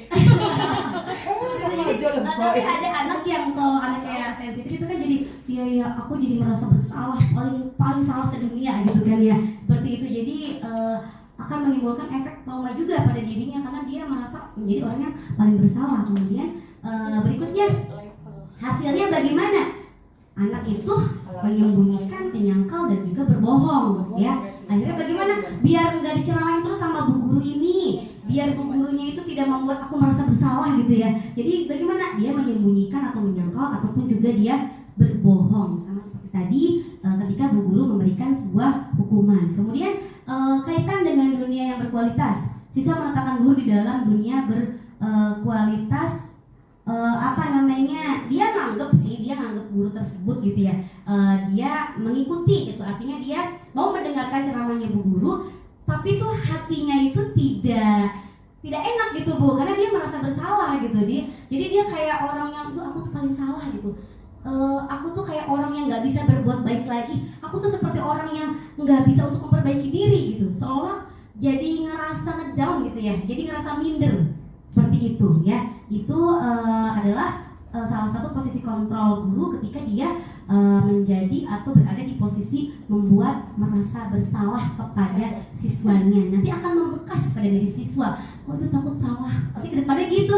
Apa-apa siswa jadi merasa menjadi takut bersalah. Kemudian murid berkata, maafkan saya. Ya betul memang ya Bu ya, maafkan saya ketika dia melakukan kesalahan. Dia berkata maafkan saya, itu betul. Tapi membekas di dalam hatinya dia, sehingga dia menjadi minder, menjadi insecure, menjadi kalau apa-apa tuh aduh takut, bener gak ya apa yang aku lakukan, itu takut salah gitu. Jadi seperti itu, karena dia selalu dibuat menjadi orang yang merasa bersalah terus gitu oleh gurunya gitu, seperti itu. Jadi berdampaknya luar biasa ya Bu ya. Apa yang kita lakukan saat ini oleh anak-anak itu akan berdampak luar biasa kepada anak didik kita nanti di masa yang akan datang. Makanya menjadilah guru yang baik ya. Oke, kita lanjut lagi. Tadi adalah posisi kontrol yang tidak disarankan ya, berarti tidak usah dilakukan ya Bu ya. Nah, untuk gambaran agar kita kalau misalkan melakukan hal seperti itu, lebih baik kita hilangkan ya, kita delete ya Bu ya, jika masih memiliki sifat-sifat yang seperti itu. Nah, yang disarankannya seperti apa? Nah, di sini ada posisi teman, kemudian posisi pemantau, dan juga posisi manajer ya Bu. Nah, jadi ada 5 posisi kontrol. Ada 1 hukuman, pembuat merasa bersalah, teman, pemantau, dan juga manajer. Tadi yang 2 tadi sudah kita jelaskan ya. Kemudian yang berikutnya yang ketiga yaitu teman. Teman di sini guru membuat alasan untuk siswanya. Misalkan kakak ayo dong berbuat baik atau melakukan sesuatu hal apa gitu ya Bu ya. Biar nanti tuh ibunya enak, biar kakak juga enak gitu. Jadi bahasanya itu kayak sama temen gitu ya Bu. Biasanya sama kayak temen, tapi kalau di dalam hal di teman itu seperti tidak ada ketegasan ya. Jadi kayak sama gitu kan. Kemudian guru berkata, ayolah lakukan demi guru. Masa kamu tidak mau? Ingat, saya pernah bantu kamu loh. Itu kan mungkin bagi untuk yang level atas ya Bu ya. Ya kalau misalkan kita kan masih TK gitu, ayo dong kakak, ayo dong kerjain gitu. Nanti kalau kakaknya bagus nanti Bu Guru kasih apa atau seperti apa kan kayak gitu. Kayak gitu. Kemudian hasilnya apa? Jadi gurunya anaknya jadi bagaimana Bu? Kalau kita berada di posisi teman, anaknya jadi ketergantungan dengan kita gitu. Jadi ketika kita berada di posisi teman, yang memang si anak tuh nyaman dengan kita karena kita tuh kayak teman gitu, kayak teman buat dia gitu. Mungkin dia sharing, dia berceritanya juga enak dan sebagainya. Tapi di sisi negatifnya, ketika dia berganti guru gitu ya, dia akan susah adaptasi karena guru yang baru itu belum tentu punya sifat seperti teman tadi gitu, seperti itu ya. Jadi tuh anak tuh terlalu merasa nyaman banget gitu ya, sampai akhirnya tidak ada ketegasan dalam hal kedisiplinan seperti itu. Kemudian kaitan dengan dunia berkualitas, siswa meletakkan guru sebagai sangat penting di dunia ini. Jadi tuh guru tersebut tuh sangat penting banget sampai halnya dia tuh susah move on gitu loh Bu. Ketika dia naik kelas itu, aku tuh pengen sama ibu ini aja. Terus dia kayak kalau orang ketergantungan tuh jadi ngerasa nggak nyaman gitu kan dengan dunia yang lainnya gitu. Pengen tuh itu aja. Nah, memang ada sisi baiknya, tapi ada sisi buruknya juga seperti itu. Kemudian berikutnya yaitu di bawahnya lagi siswa ya. Oke, di sini saya pikir bapak ibu teman saya ternyata begitu. Pada saat bu gurunya itu membuat sesuatu hal yang bikin dia sedih gitu ya, dia akan kecewa banget Bu. Kecewa banget karena dia udah merasa nyaman, udah kayak teman aja gitu, teman deket gitu ya. Tapi ketika bu gurunya tersebut tiba-tiba pergi atau tiba-tiba apa gitu lah ya, melakukan hal yang bikin dia sedih, dia jadi berpikir, saya pikir ibu tuh teman saya, tapi ternyata ibu kok begitu. Dia kan akan menimbulkan rasa sedih gitu dalam dirinya dia gitu kan, kecewa seperti itu ya. Kemudian dampak pada murid, anak tersebut menjadi lemah, tidak mandiri dan ketergantungan, dan nanti dia akan mencari sosok seperti itu lagi Bu. Jadi dia akan susah beradaptasi dengan lingkungan yang lain gitu, karena dia yang cari tuh pengen yang kayak gitu, pengen kayak ibu itu gitu kan. Jadi susah gitu untuk beradaptasi dengan orang lain, orang-orang dunia yang di luar sana gitu, seperti itu ya. Jadi dia menjadi tidak mandiri, iya, karena ibunya itu terlalu menjadikan posisinya dia sebagai teman. Kalau teman itu kan berarti kan deket banget ya Bu ya, nggak ada ketegasan, kedisiplinan sama sekali kan, seperti itu. Baik, berikutnya ya. Nah, tadi sudah paham ya Bu ya tentang posisi kontrol sebagai teman. Berikutnya posisi kontrol sebagai pemantau. Pemantau di sini guru menghitung dan mengukur. Kemudian guru berkata apa peraturannya. Jadi guru itu selalu menghitung apa yang sudah dia lakukan. Kalau kamu sudah mengerjakan ini, nanti kalau sudah selesai ibu periksa, nanti kalau bagus semua ibu kasih nilai segini, misalkan kayak gitu ya. Kemudian misalkan dia melakukan kesalahan juga, kamu sudah datang terlambat gitu kan, sudah datang terlambat, jadi kamu nanti harus melakukan apa gitu, seperti itu ya. Kemudian apa peraturannya? Guru berkata peraturannya. Jadi dia mengungkit apa yang udah jadi peraturannya, dia bahas kembali. Kamu tahu kan aturan di kelas harus begini, seperti itu. Dia bahas kembali. Kemudian hasilnya menyesuaikan diri bila diawasi. Tapi kalau tidak diawasi, anak akan ya masa bodoh, ya kan? Nah dia baik kalau diawasi aja. Nah karena selalu dipantau sama gurunya. Awas nih ya, awas Bu Yaya ya. Kalau nanti Bu Yaya nggak datang, awas kalau Bu Yaya, pokoknya gitu. Kalau diawasi, nanti Bu Yayanya pura-pura baik. Tapi ketika bu gurunya nggak ada, santai aja. Nggak ada kok, nggak masuk ke bu gurunya, kan bisa seperti itu. Seperti itu ya Bu ya. Oke. Kemudian kaitannya dengan dunia, siswa meletakkan peraturan dan hukum di dunia berlokalitas. Jadi siswa ini bergantung pada peraturan dan juga hukum yang berlaku gitu. Jadi kalau misalkan ya tadi kalau namanya peraturan kan bisa dia melakukannya ataupun juga dia bisa melanggarnya. Kemudian kalau misalkan tidak tidak dijalankan, atau misalnya tadi ya bu guru tidak ada, ya udah dia nggak usah menjalankan karena nggak ada yang ngeliat dia gitu, nggak ada yang mantau dia, seperti itu. Kemudian apa itu? Murid berkata, berapa penghargaan yang harus saya peroleh gitu, kemudian berapa halaman yang harus saya kerjakan. Jadi karena tadi gurunya udah ngitung-ngitung gitu ya, misalkan udah ngerjain ini gitu ya, terus anaknya jadi kalau aku udah selesai nanti aku dapat apa, kalau aku nurut sama ibu misalkan nanti aku bakal bagaimana gitu. Jadi anak tuh mengharapkan imbalan ya, mengharapkan reward dari kita gitu, karena gurunya juga ngitung-ngitung sih ya kan, gurunya juga kayak mengiming-imingi gitu ya, mengiming-imingi. Jadi ya muridnya juga nanti aku dapat apa, nanti begitu kegiatan berikutnya, nanti kalau misalkan akunya selesai mengerjakan tugasnya, terus akunya nanti dapat apa, dapat bintang nggak atau sebagainya, kan seperti itu.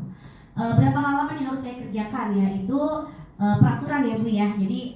Jadi memang sih menurut aturan anaknya tuh Bu, menurut aturan. Kalau misalkan aturannya begini dia ngikutin gitu. Tapi ketika gurunya nggak ada, gitu, ketika gurunya tidak mengawasi, ya dia akan santai aja, nggak ada gurunya ini kan gitu. Jadi menyepelekan gitu, seperti itu. Kemudian yang berikutnya yaitu dampak pada murid, menitik beratkan pada hukuman atau hadiah untuk dirinya. Seperti tadi ya Bu ya. Jadi ujung-ujungnya adalah reward ataupun hadiah. Ya apa sih kalau aku udah melakukan segala sesuatu aku dapat apa, seperti itu. Itu adalah posisi guru dalam pemantau ya, posisi guru ketika dia menjadi pemantau gitu. Kemudian ada lagi yang terakhir, ini adalah posisi manajer. Ibu tahu manajer itu seperti apa? Mengatur. Kemudian apa lagi? Ya, kemudian seperti itu. Oke, kita bahas ya Bu ya. Di sini guru mengajukan pertanyaan-pertanyaan Bu. Artinya anak diajak untuk berdiskusi ya sebelum melakukan segala kegiatan. Nah, kemudian cerita pagi, tanya jawab, diskusi, persepsi dan sebagainya ya Bu Hati ya. Ya, itu adalah yang dilakukan oleh guru dalam posisi manajemen. Kemudian yang berikutnya yaitu guru berkata, apa yang kita yakini? Kembali lagi ke tadi, keyakinan kelas. Kemudian apa yang bisa kau kerjakan untuk memperbaiki kesalahan? Jadi ketika si murid itu melakukan kesalahan, dia tidak langsung menegur, dia tidak langsung memberikan hukuman atau konsekuensi, tapi dia menanyakan keyakinan kelas atau kesepakatan kelas yang sudah dibuat bersama, seperti itu. Dan bagaimana, apa yang kamu kerjakan? Jadi mengajak anak untuk mencari solusi atas kesalahan yang sudah dia lakukan, seperti itu ya Bu ya. Kemudian hasilnya anak menjadi kuat pribadinya, menguatkan pribadi anak, karena anak udah yakin apa yang sudah dibuat keyakinan kelas yang di dalam kelas itu diingatkan kembali oleh gurunya. Ya, ketika dia melakukan kesalahan, oh iya Bu, kita itu harus sabar Bu, karena kalau misalkan kita nggak sabar, nanti kelasnya akan jadi tidak tertib, tidak disiplin dan sebagainya. Ya, jadi anak-anak sudah mengerti tentang sabar, sudah, berarti anak itu sudah kuat ya, jadi menguatkan pribadinya seorang anak ya, setiap anak. Nah, seperti itu. Kemudian ada lagi kaitan dengan dunianya. Siswa meletakkan dirinya sebagai individu yang positif dan berkualitas. Dia jadi tumbuh nilai positif dalam dirinya dia, karena keyakinan kelas yang tadi dibuat itu berdasarkan nilai-nilai universal, yaitu tentang budaya positif. Jadi di sini anak pun juga akan tumbuh menjadi individu yang positif dalam hidupnya. Anaknya jadi penyabar, anaknya jadi menghormati sama teman dan sebagainya ya. Ketika dia melakukan kesalahan, kita selalu ingatkan dengan keyakinan yang sudah kita buat bersama agar anak itu semakin yakin. Kayak misalkan kita sholat ya Bu ya, sholat itu adalah keyakinan kita umat Islam. Kalau kita lupa nggak sholat, harus diapain Bu? Diingetin ya, ingat kematian misalnya ya, gimana nantinya, seperti itu. Nah, oke, kita kembali lagi ya. Kita kembali lagi selanjutnya. Murid berkata, bagaimana cara saya dapat memperbaiki keadaan? Nah, murid akhirnya berkata, kan tadi kan sudah dipancing sama bu gurunya ya, bagaimana untuk melakukan perbaikan dan sebagainya. Kemudian bagaimana cara saya memperbaiki diri? Nanti dengan dibantu oleh ibu guru dan juga teman untuk memberikan solusi sehingga anak tersebut mendapatkan solusi dari kesalahan yang sudah dia lakukan. Jadi anak tidak merasa bersalah ya, anak juga tidak merasa enjoy aja melakukan kesalahan, enggak gitu. Jadi dia tuh berusaha untuk memperbaiki diri dengan ini ya Bu ya, dengan tidak merasa bersalah. Bukan tidak merasa bersalah, artinya tidak ada rasa kecewa dalam hatinya dia gitu. Kemudian dampak pada murid mengevaluasi diri, bagaimana cara memperbaiki diri. Jadi anak tuh lebih sadar, oh iya ya, nanti lain kali aku harus sabar, lain kali aku harus kerjasama, lain kali aku harus bisa saling tolong menolong atau bersikap jujur sebagainya, seperti itu ya Bu ya. Oke, baik Ibu, ada yang ditanyakan tentang 5 posisi kontrol. Apa saja tadi Bu 5 posisi kontrol? Yang pertama penghukum, kemudian pembuat rasa bersalah, kemudian teman, kemudian pemantau, dan yang terakhir manajer. Kira-kira ibu-ibu semua di sini ingin berada di posisi apa Bu? Manajer, betul sekali. Itu adalah posisi paling ideal ya Bu ya. Jadi ibu sudah siap membuat kesepakatan kelas? Siap. Sudah membuat keyakinan kelas? Siap. Ya, bismillah ya Bu ya. Kita bersama-sama membiasakan budaya positif di lingkungan sekolah maupun di kelas kita. Baik ya Bu, terima kasih banyak. Kita lanjut lagi Bu, ada lagi Bu, sedikit lagi ya. Oke. Nah, ya. Iya, silakan Ibu. Karena waktunya sudah sore ya Bu ya. Oke, kita lanjutkan, ini sedikit lagi Bu materinya, habis ini sudah selesai ya. Oke Bu, apa itu restitusi? Ada yang tahu? Restitusi itu apa ya? Kita baca aja bersama-sama. Belum pernah dengar, karena saya juga baru dengar restitusi itu ketika saya dapat pendidikan guru penggerak Bu. Apa itu restitusi ya? Jadi restitusi adalah proses menciptakan kondisi bagi murid untuk memperbaiki kesalahan mereka sehingga mereka bisa kembali pada kelompok mereka dengan karakter yang lebih kuat. Menurut Gosen tahun 2004 ya, itu adalah posisi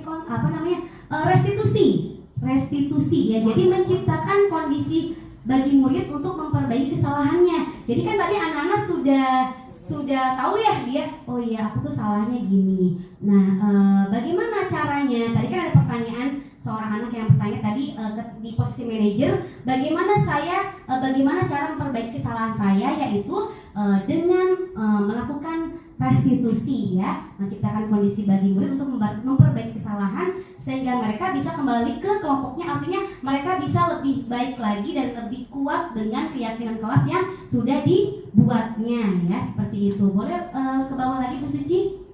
Slide selanjutnya ya. Nah, ini adalah segitiga restitusi ya. Tadi kita sudah ketahui bersama pengertian restitusi. Nah, sekarang segitiga restitusi Bu. Segitiga restitusi karena bentuknya segitiga ya Bu ya, segi 4. Nah, segitiga agak turun dikit. Nah, oke, cukup. Ya, terima kasih Bu Suci. Di sini segitiga restitusi adalah proses dalam melakukan suatu perbaikan atau kesalahan anak ya Bu ya. Kita lakukan suatu metode atau suatu cara, yaitu yang dinamakan dengan segitiga restitusi ya. Nah, caranya bagaimana? Yang pertama, kita menstabilkan identitas dulu Bu. Kita stabilkan identitas kita anak ya. Misalkan anak melakukan kesalahan, misalkan anak tersebut buang sampah sembarangan ya, buang sampah sembarangan. Kemudian setelah itu kita panggil anak yang buang sampah sembarangan tadi, misalkan Dek Yaya, kita panggil. Kalau misalkan di dalam kelas kalau bareng-bareng kan mungkin kurang ini ya, kurang fokus gitu. Jadi begitu anak pulang, kita panggil aja anaknya, misalkan Dek Yaya dengan Dek Neoni gitu misalkan ya. Yuk sebentar, Bu Guru mau ngobrol sebentar misalkan gitu. Kita lakukan pendekatan restitusi. Kita ceritakan tadi, kita tanya dia ke anak itu. Kita stabilkan dulu identitas, maksudnya biar anak itu tidak merasa bersalah ya itu. Tadi Bu Elis lihat Dek Yaya tadi buang sampahnya kemana ya, misalkan seperti itu kan. Iya Bu, nanti dia inget-inget kan. Oh iya, aku buang sampahnya ke lantai, misalkan gitu Dek Yaya jawabnya. Di situ iya, Bu Noni ini ditanya, tadi Bu Noni buang sampahnya kemana ya? Ke selokan katanya gitu kan ya. Loh, kalau misalnya buang sampahnya ke selokan atau buang sampahnya sembarangan, nanti kelasnya bagaimana ya? Bau, kotor. Nantinya banjir, betul sekali. Nanti banyak nyamuk, betul sekali. Nah, ya, di situ pada posisi itu kira-kira anak sudah merasa bersalah belum Bu? Artinya dia sudah sadar belum akan kesalahan yang dia perbuat? Sudah mulai berpikir, betul sekali Bu Noni. Nah, kita stabilkan identitasnya, tapi dia tidak marah kan? Enggak, dia enggak marah, tapi dia berpikir, oh iya tadi aku buang sampahnya di selokan atau buang sampahnya di lantai gitu, sembarangan gitu. Nah, setelah itu kita validasi tindakan yang salah. Setelah menstabilkan identitas, kita validasi tindakan yang salah ya. Jadi yang dilakukan sama anak-anak itu betul atau tidak ya? Kan tadi kalau buang sampah sembarangan katanya bisa mengakibatkan banjir. Kelasnya jadi bagaimana? Kotor dan sebagainya. Berarti yang tadi anak-anak lakuin, buang sampah ke selokan kemudian buang sampah di lantai itu bagus atau tidak? Baik atau tidak?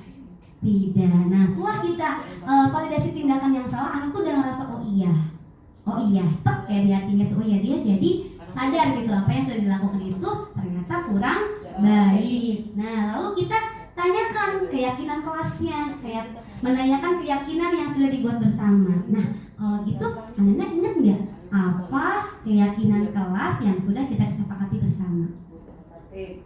Untuk apa? Untuk tidak membuang sampah sembarangan ya, untuk menjaga kebersihan, untuk menjaga kebersihan lingkungan ya. Anak-anak ingat? Iya ingat. Terus caranya bagaimana untuk menjaga kebersihan lingkungan? Iya, kita harus buang sampahnya pada tempatnya. Tempatnya di mana? Di situ. Di mana? Di tempat sampah. Oh iya, tempat sampahnya juga ada 2 kan? Iya, kalau yang kuning buat apa? Nah, kita nanti bisa dimasukkan ke materi juga kan ya Bu ya di situ. Nah, jadi seperti itu Bu.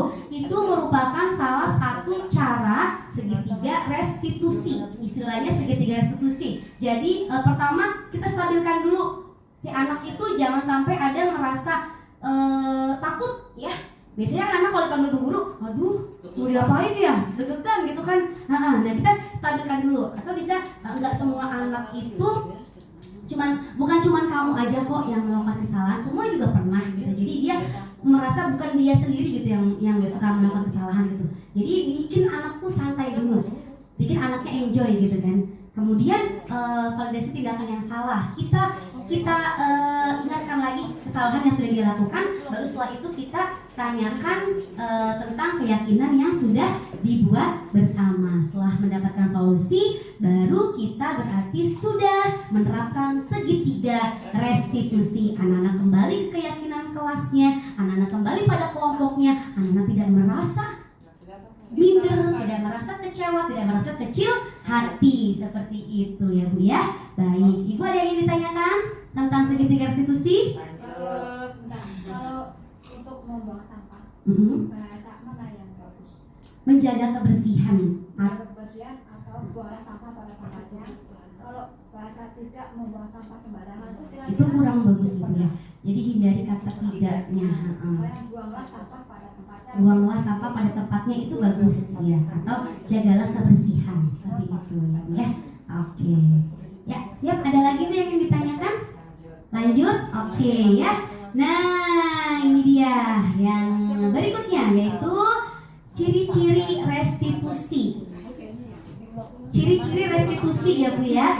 Nah, ciri-cirinya yang pertama apa? Bukan untuk menebus kesalahan, namun untuk belajar dari kesalahan. Betul tidak Bu? Anak-anak belajar dari kesalahannya.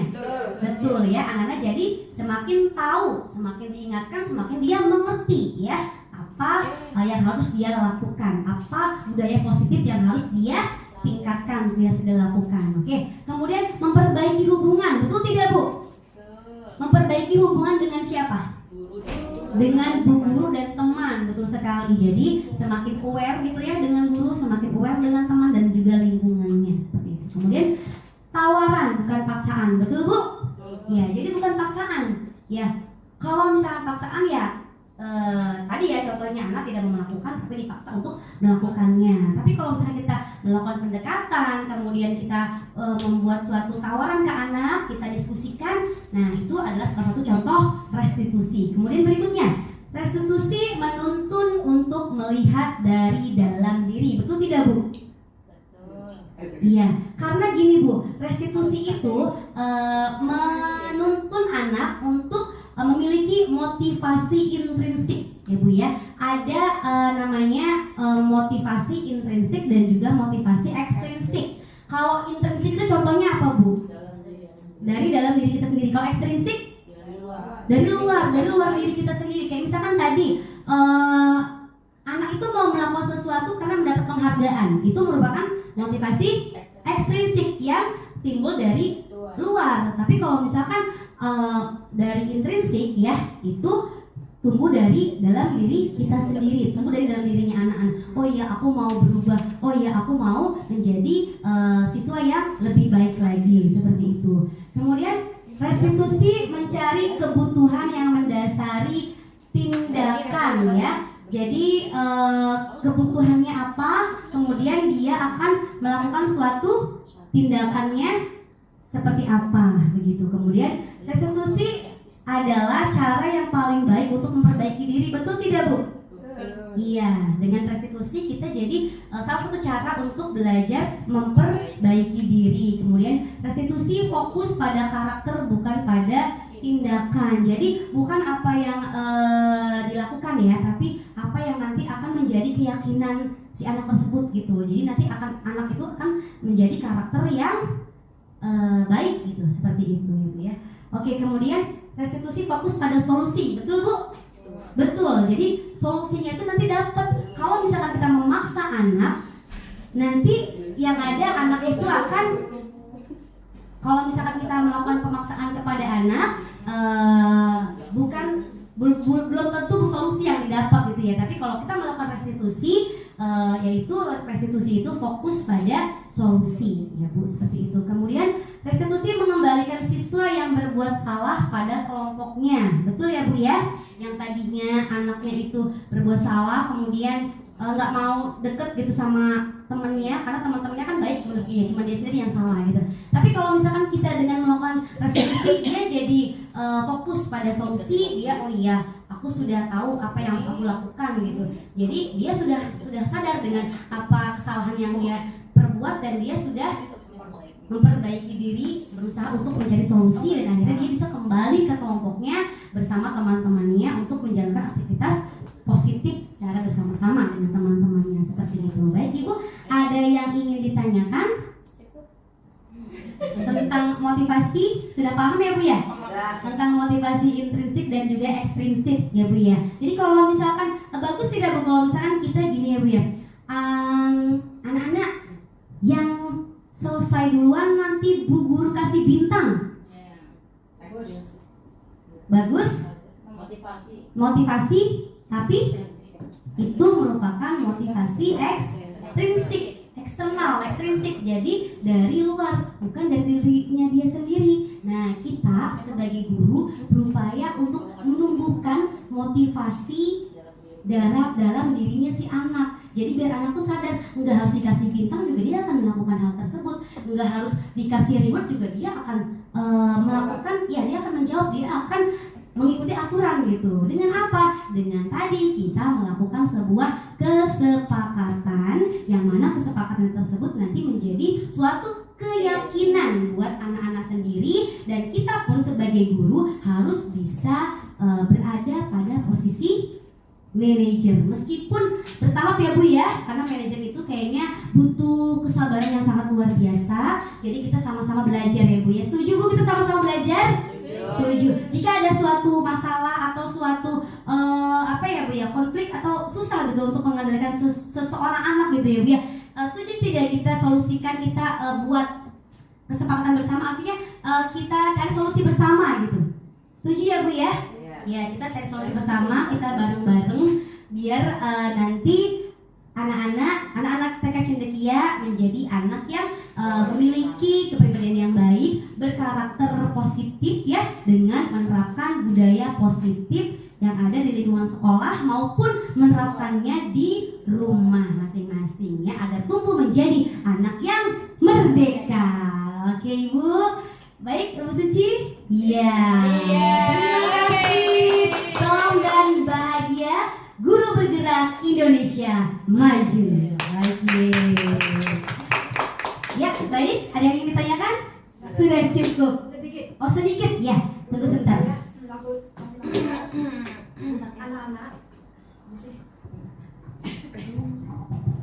Waktu saya masih ngajar, anak-anak itu dari semester 1 akhir itu udah saya coba untuk membaca dan menulis, gitu ya. Nah kemudian untuk masing anak itu saya bilang begini dulu, anak-anak nanti siapa yang gambarnya bagus ibu pajang, ya. Anak berlomba supaya dipajang, nah seperti itu. Tindakan saya itu salah nggak? Itu namanya memberikan apresiasi ke anak berarti. Nah, itu merupakan suatu perbuatan yang baik ya Bu ya. Jadi membuat anak tuh jadi berlomba-lomba, termotivasi agar anak itu bisa membuat gambar yang bagus, membuat kreativitas yang bagus, agar nanti ketika dipampang atau dipajang itu nggak malu gitu. Nah, kita bisa termotivasi betul. Jadi dari gambar dan tulisan itu, alhamdulillah dari beberapa anak langsung dia yang tadinya belum bisa menulis, artinya belum bisa membaca dan menulis dengan lancar, dengan adanya sapanya seperti itu tuh, alhamdulillah banyak mereka yang akhirnya Bu dicetakkan enggak, Bu ditulis enggak.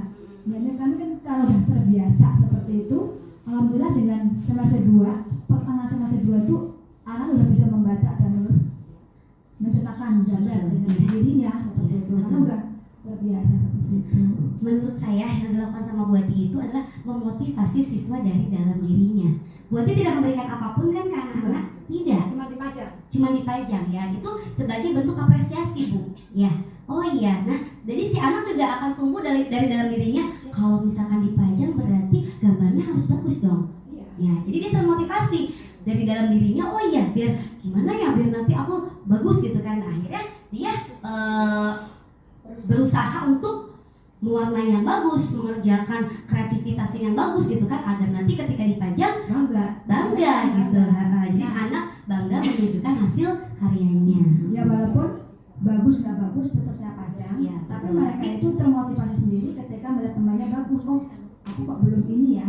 Dia bisa membandingkan sendiri tanpa betul. saya harus bicara. Karena saya pajang semuanya, tak selesai nggak selesai, bagus nggak bagus saya pajang. Iya, Tapi bisa menilai sendiri mereka. iya betul Seperti sekali. itu. Bahkan, Itu nggak tidak nggak- untuk menjatuhkan atau apa yang namanya itu membokeh mentalnya, dia tidak. Cuma melihat sendiri loh supaya termotivasi. Oh iya, itu bagus ya. Dengan temannya mereka akan terpancing dengan Iya, sendirinya. betul, Seperti itu itu. memotivasi ya, memotivasi dari dalam diri anak dengan cara memberikan apresiasi ke anak-anak yang sudah mengerjakan ya, dengan memajang hasil karyanya itu di dinding ataupun di kelas gitu ya, agar anak-anak termotivasi ya. Itu eksternal atau internal ibu-ibu? Internal ya Bu ya, karena Bu Ati tidak memberikan suatu penghargaan loh, artinya nggak pakai iming-iming ya Bu Ati ya, nggak pakai iming-iming kalau misalkan selesai nanti Bu Ati kasih bintang 5 misalkan gitu ya, tidak seperti itu. Bahkan Bu Ati itu hanya memberikan apresiasi, dan itu sangat bagus Bu Ati, itu memberikan motivasi ke anak-anak dari dalam dirinya ya. Itu contoh yang sudah diberikan sama Bu Ati dan kita bisa terapkan bersama-sama ya Bu ya. Kita bisa melakukan kegiatan literasi di dalam kelas tanpa kita memaksa anak atau menambahkan jam belajar anak. Karena anak itu kalau sudah selesai waktunya, ketika ditambah lagi tuh dia akan jadi ya bosen satu, kemudian sebetulnya dia tuh pengen pulang gitu kan. Dia pengen pulang, dia tuh pengen main, cuman sama bu gurunya suruh masuk lagi misalkan seperti itu ya. Akhirnya apa? Yang ada adalah paksaan atau tuntutan, bukan tuntunan ya Bu ya. Jadi kita kembali lagi ke filosofi Ki Hajar Dewantara bahwasanya guru adalah menuntun ya Bu, bukan menuntut. Ya, Kita sebagai mengenai tamu. tadi Ya. selama saya mengajar itu saya nggak pernah memberi jarang sekali memberi apa namanya ya ekstra di luar jam mengajar. Artinya khusus harus kewajiban habis sekolah kamu harus belajar begini ya. Terkecuali anak yang belum dijemput ketika saya ada waktu baru nih. Tapi saya tidak mengharuskan, saya tidak minta janji. Kalau belum jemput baru saya ajari. Itu pun juga tidak mesti anak itu terus kan ganti-ganti seperti itu. Dan untuk belajar nulis saya masukkan ke intra. Saya nggak ada setelah anak pulang tuh harus mengejar itu enggak. Ya alhamdulillah outputnya juga dari bisa Outputnya juga ya, karena buat dia itu Harus. menciptakan hal yang menyenangkan buat anak ya. Anak tuh kalau enjoy, caranya gimana? iya betul, caranya bagaimana ya buat dia. Ya itu tadi kembali ke metode kita ya buat dia, cara kita mengajar, strategi pembelajaran yang kita lakukan Jadi itu bagaimana agar harus menambahkan dengan jam mengajar di luar jam ini, Iya. di luar jam sekolah, katakan gitu. Di dalam pun kita bisa di masukkan intrakurikuler gitu. ya. Apalagi kembali lagi kita adalah guru PAUD ya Bu ya, guru PAUD. Kembali lagi bahwa prinsip PAUD adalah bermain sambil belajar, belajar seraya bermain ya. Jadi apapun kegiatannya itu kita lakukan dengan bermain ya Bu ya. Baik itu mengenalkan literasi ataupun juga mengenalkan disiplin sekolah dan sebagainya, kita lakukan segala sesuatunya dengan bermain sambil belajar, belajar seraya bermain. Oke, tepuk tangan dulu buat Bu Ati dan guru semuanya. Baik, terima kasih banyak Ibu. Ada lagi yang ingin ditambahkan? Cukup? Ya. Kalau sudah cukup, sepertinya karena waktunya sudah sore banget ya, Bu Guru juga sudah harus pulang ya. Saya ucapkan terima kasih banyak Ibu Ati, Bu Kepala Sekolah yang saya sayangi, dan juga guru-guru beserta staf TU yang saya banggakan ya. Terima kasih banyak atas kesempatan waktu yang telah diberikannya. Semoga kita semua dapat mengambil mengambil intisari, mengambil manfaat dari diskusi kita hari ini, dan kita bisa menerapkan bersama-sama apa yang sudah kita terima di sesi pada siang hari ini ya. Terima kasih banyak Ibu Guru semuanya. Mohon maaf bila banyak kesalahan. Wabillahi taufiq wal hidayah. Wassalamualaikum warahmatullahi wabarakatuh. Semangat Ibu Guru hebat. Semangat. Oke, terima kasih.